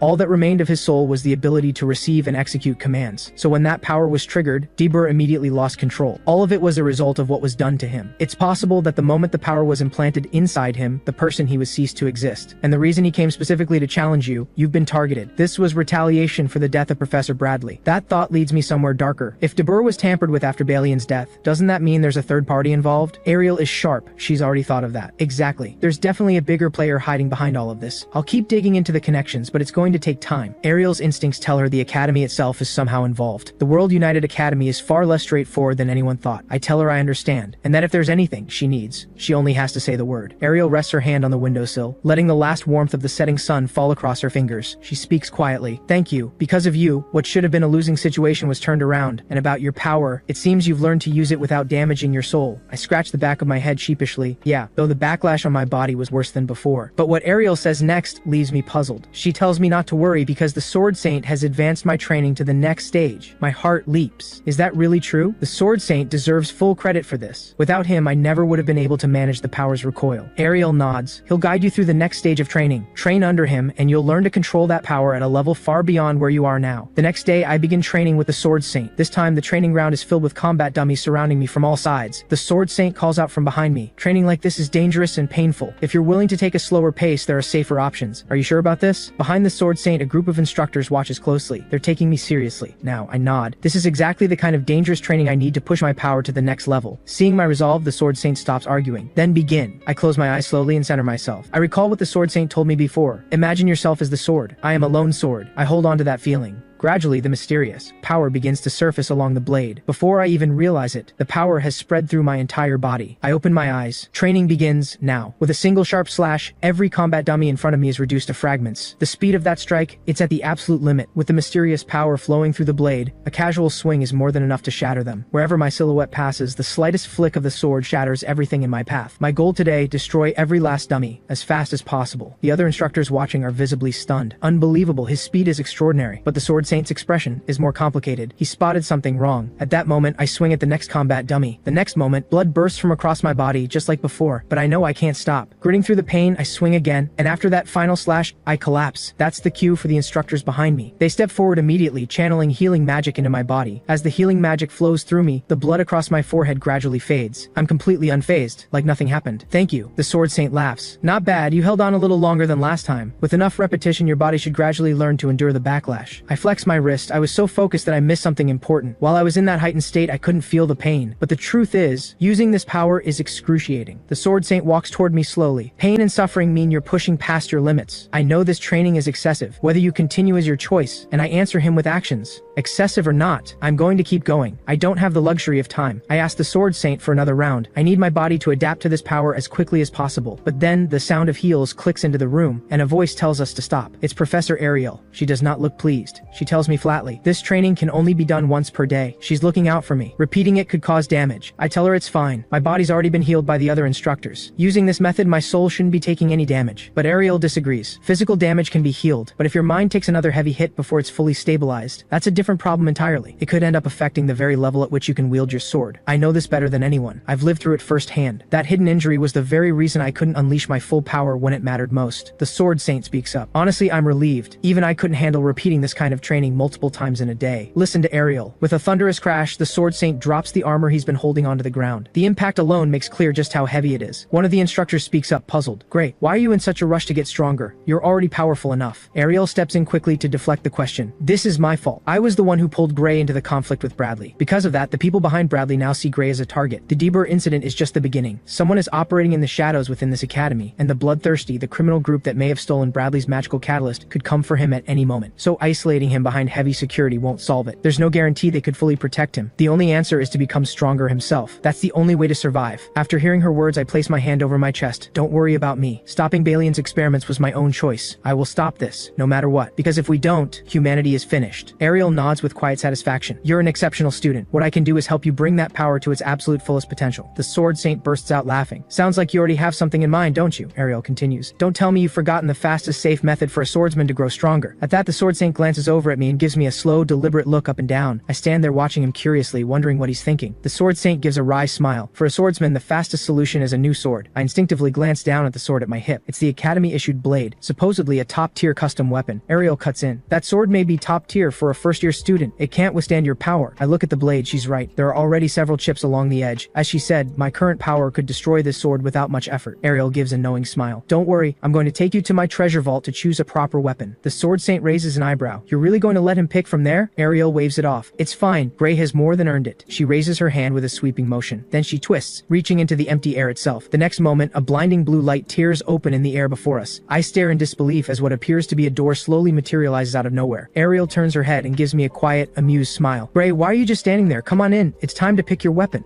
The next moment, I step into Professor Ariel's weapon vault. The second I walk in, I'm completely stunned. Sprawled before my eyes are enormous jars packed with gold coins, and countless strange blueprints of every kind. The wealth stored here is more than dozens of generations could ever earn in a lifetime. And soon, I'll be choosing a weapon from this very vault. The vault is so massive that even Professor Ariel herself has forgotten where the sword storage section is. I'm left completely speechless by everything I see. The Sword Saint speaks calmly. What you're here to do today is simple. Pick a sword. Professor Ariel tells me not to hold back. Pick the best one. This chance won't come again. I scan the room. Every single sword here is exquisitely crafted. I honestly don't know where to begin. Professor Ariel chuckles. Too many choices can be just as paralyzing as none at all. Ideally, I'd love for you to test every sword here at full power, but given how unique your strength is, we can only test one sword per day. So let's narrow it down and go through them one by one. She picks up the sharpest looking sword in the room. Let's start with this one. The moment I grip it, something feels off. This sword is absurdly heavy. Swinging it would kill my speed. Professor Ariel knows this, of course, but its cutting power is exceptional, she adds. She snaps her fingers and a wooden post appears right in front of me. I swing the sword. With a thunderous crash, the wooden post is obliterated. Just as Professor Ariel said, its sharpness is on another level. I'm genuinely shocked. I've never seen a blade this sharp in my life. But both Professor Ariel and the Sword Saint agree, this sword isn't right for me. The power is undeniable, but in real combat it's too sluggish. No matter how sharp a blade is, it means nothing if it can't hit its target. I'm not so sure about that. Against massive, heavily armored enemies, divine beasts, fortifications, this might actually be the perfect weapon. Professor Ariel tells me not to worry. She's going to give me a magical storage pouch. As long as I carry it, the sword won't get in the way. Surely you can't just give away a sword like this? I say. Professor Ariel chuckles. What are you talking about? This sword has been gathering dust in here. Isn't it better off in the hands of someone who can actually use it? And when you come face to face with whoever is pulling the strings behind Bali and Bradley, whoever is summoning the liquidators, can you honestly say you won't regret not having it? She has a point. Whether or not we're here won't change anything, even if we train with everything we have. In that case, I'll gratefully accept it. Thank you, Professor Ariel. The Sword Saint walks over slowly. Unless you intend to use it, try not to let others see you with this sword. His words puzzle me. He explains. If this sword were ever put on the market, it would be worth at least 10 billion, no less than 10,000 gold coins. My jaw nearly hits the floor. I've never heard a number that absurd in my life. I never expected Professor Ariel to hand over something this valuable so casually. I immediately try to give it back, but she waves me off. I don't accept returns, especially not on something someone's already handled. My expression makes her burst out laughing. I said it's yours and I mean it. That way you won't hold back when you use it. I think she must be joking, but she tells me she never jokes. If spending 10 billion can protect an Eye of God special admission student, I'm more than happy to do it. This sword is a reward for everything you've done. Even so, I hesitate in front of such an extraordinary gift. Professor Ariel finds my hesitation wishy-washy. What are you saying, 10 billion isn't worth spending? Am I, Ariel, really that unimpressive to you? I finally accept the sword and I promise her I'll take good care of it. That finally brings a satisfied smile to her face. Beyond that, there are plenty of standard swords suited for everyday combat. Come take a look. I never imagined Professor Ariel's treasure vault would be this breathtaking. The Sword Saint beside me murmurs, there is no one in this world whose vision rivals that of Ariel, the Eye of God. That's why she can generate wealth effortlessly whenever she pleases. Professor Ariel turns to the Sword Saint. As a good teacher, which one do you think is best? The Sword Saint begins scanning the collection carefully. His gaze settles on a sword with a golden hilt. Gray, give this one a try. See how it feels. I pick it up and examine it closely. With a sharp whoosh, I swing it down, and the feeling is wonderful. It feels incredibly light in my hand. I swing again. Whoosh whoosh, and the crisp sound of the blade cutting through the air is almost musical. The more I swing, the better it feels. I go through over 20 strikes in a row. It handles well, a finely crafted sword, no question, but something still feels slightly off. Is it just that I haven't gotten used to it yet? The Sword Saint has been watching my movements the whole time. It doesn't seem to suit you. Try a different one, Gray. He moves toward the far end of the room. This one was built for experimental purposes. It might be what you're looking for. He tilts his head, gesturing for me to look. I have a feeling you'll like this one. The moment I lay eyes on it, I freeze for a full 2 seconds. There's something unmistakably unusual about this sword. It pulls me in immediately. I stand there, transfixed. One glance and it's obvious. This is no ordinary blade. The Sword Saint tells me to go ahead and pick it up. The moment I lift it, my eyes go wide. It's far lighter than I expected. And then I notice something else. This sword has no edge at all. This was designed to test new techniques. It was never meant for real combat, the Sword Saint explains. It's essentially an unsharpened block of steel, but it's extraordinarily durable. Gray, this sword might actually be perfect for you. You mean my strength doesn't even require a sharpened blade? Exactly. I suspect no sword, no matter how powerful, can truly contain your strength. The Sword Saint fixes me with a measured look. If you keep growing stronger, every sword in this vault may eventually hold you back. They'll only slow your progress. If that's the case, wouldn't it be better to look toward a future where you no longer rely on the blade itself to fight? With that, I slowly hand the sword back to him. In the next instant, the Sword Saint swings and slices clean through the iron post. So this is the true power of the Sword Saint. But the iron post doesn't stop there. It continues to change. Moments later, it melts into a puddle of liquid slag. I'm completely dumbstruck. This sword can do that? This is what it truly means, to cut through iron like mud. Professor Ariel sighs. You just wanted to show off, didn't you? She turns to me. Personally, I think Gray should stick with a conventional sword, but I suppose there's no harm in experimenting. Professor Ariel asks if there are any other weapons I want to test. If you'd like to try something besides a sword, I can take you to another section. I glance around and shake my head. It's fine. There are far too many swords here, let alone other weapons. Testing them one by one would eat too much into my training time, so I decide to try just a few more before heading out. I spot a red sword that catches my eye. Compared to the first one, it looks much lighter and far more solid. I start walking toward it, but my steps suddenly halt. My eyes drift to another spot entirely. Something catches my senses, a faint presence. I look up. There it is, a white sword, slender, exceptionally long. What makes it feel strange is the nagging sensation realization that I've seen this sword somewhere before, I turn to Professor Ariel. Can you tell me anything about this sword? Professor Ariel thinks it over carefully. I believe it was left behind by a former student when they graduated. It's not a legendary blade by any means, but the craftsmanship is excellent. That only makes me want to try it even more. I reach out and take it. The feeling is immediately comfortable, as if the handle was shaped precisely for my grip. I carry the sword over to a wooden post. I give it a light flick of the wrist, then I swing hard, and the wooden post splits cleanly in two. Even Professor Ariel and the Sword Saint didn't see that coming. I'm stunned with joy. I never expected such a perfect fit. It feels as though I've been training with this very sword since the day I was born. An inexplicable sense of familiarity. Professor Ariel bursts out laughing and walks over. Gray, I take it you like this one? Very much, Professor Ariel, I say without hesitation. I stare at the sword in my hand, the joy impossible to hide. I've never held a sword this perfectly suited to me in my entire life. Professor Ariel waves her hand. Then give it a proper test. Let's see how well it holds up against your strength. I hesitate. But isn't this your former student's sword? What if I damage it? Professor Ariel tells me not to worry. I'm sure this sword would much rather be used than left on a shelf collecting dust. Trust me, she's right when I think about it. No sword wants to spend its days gathering dust in a vault. I ask who made it. Professor Ariel says his name was Metatron. My eyes go wide with shock. Of course I've heard that name. Metatron, the greatest magic swordsman in the world. A legendary genius of sword crafting. I never imagined the sword was forged by his hands. We head out of the vault. Today, we'll begin testing with the first sword. Professor Ariel chuckles. To test its strength and durability, I need you to push the sword to its absolute limit. She hands me the sword. Seeing her like this, something stirs quietly in my chest. Before I take it, Professor Ariel adds, we'll start with the most unusual one first. Let's see what your power does to it. I walk over to the wooden post. I close my eyes slowly and begin drawing out the mysterious power from deep within me. In an instant, that familiar red energy rises across my body. I can summon it with ease now. I snap my eyes open, and my aura has completely dispersed. That's strange. I've never had this happen before. I glance at the Sword Saint. Give me a moment. I'll try again. I gather the power once more, willing it to coil around the blade. I repeat it silently in my mind. I am one with the sword. I want my power in this blade to become one. But it happens again. The power I build up is scattered by the sword itself. Again, I'm baffled. What's going on? Why can't I channel my power into the blade? Professor Ariel notices something is wrong and steps up to me. Gray, do you feel anything unusual in your body? No, I tell her. Nothing feels off on my end. Professor Ariel falls into thought. If that's the case, then the problem must be the sword itself. Let's set it aside and try a different one. She reassures me. Maybe it's just not compatible with your unique ability. Don't be too discouraged. Professor Ariel reaches for the magical storage pouch at her side. In that case, let's try with the most ordinary sword. Professor Ariel's gaze sharpens. She slowly draws a sword from the pouch. Let's see what you can do with this one. I'm certain you'll be pleasantly surprised. I take the sword from her and get ready. I repeat it over and over in my mind. I am a lone blade. I am one with the sword. I will become one with it. Gradually, the mysterious power begins to emerge, wrapping itself around the blade. The next moment, red energy engulfs my entire body. This time, my aura holds. I let out a quiet laugh. Finally, it looks like the problem really was the sword. But then my focus suddenly sharpens. A voice echoes in my mind. While there is still time, the sudden words leave me frozen. I look toward Professor Ariel and the Sword Saint. Neither of them reacts. It seems only I can hear it. The mysterious voice speaks again when that moment arrives. I have absolutely no idea what it means. Behind me, the Sword Saint speaks. Having that sword carry his power shouldn't be an issue. I step alone into the area with the combat dummies. In an instant, I vanish from where I stood.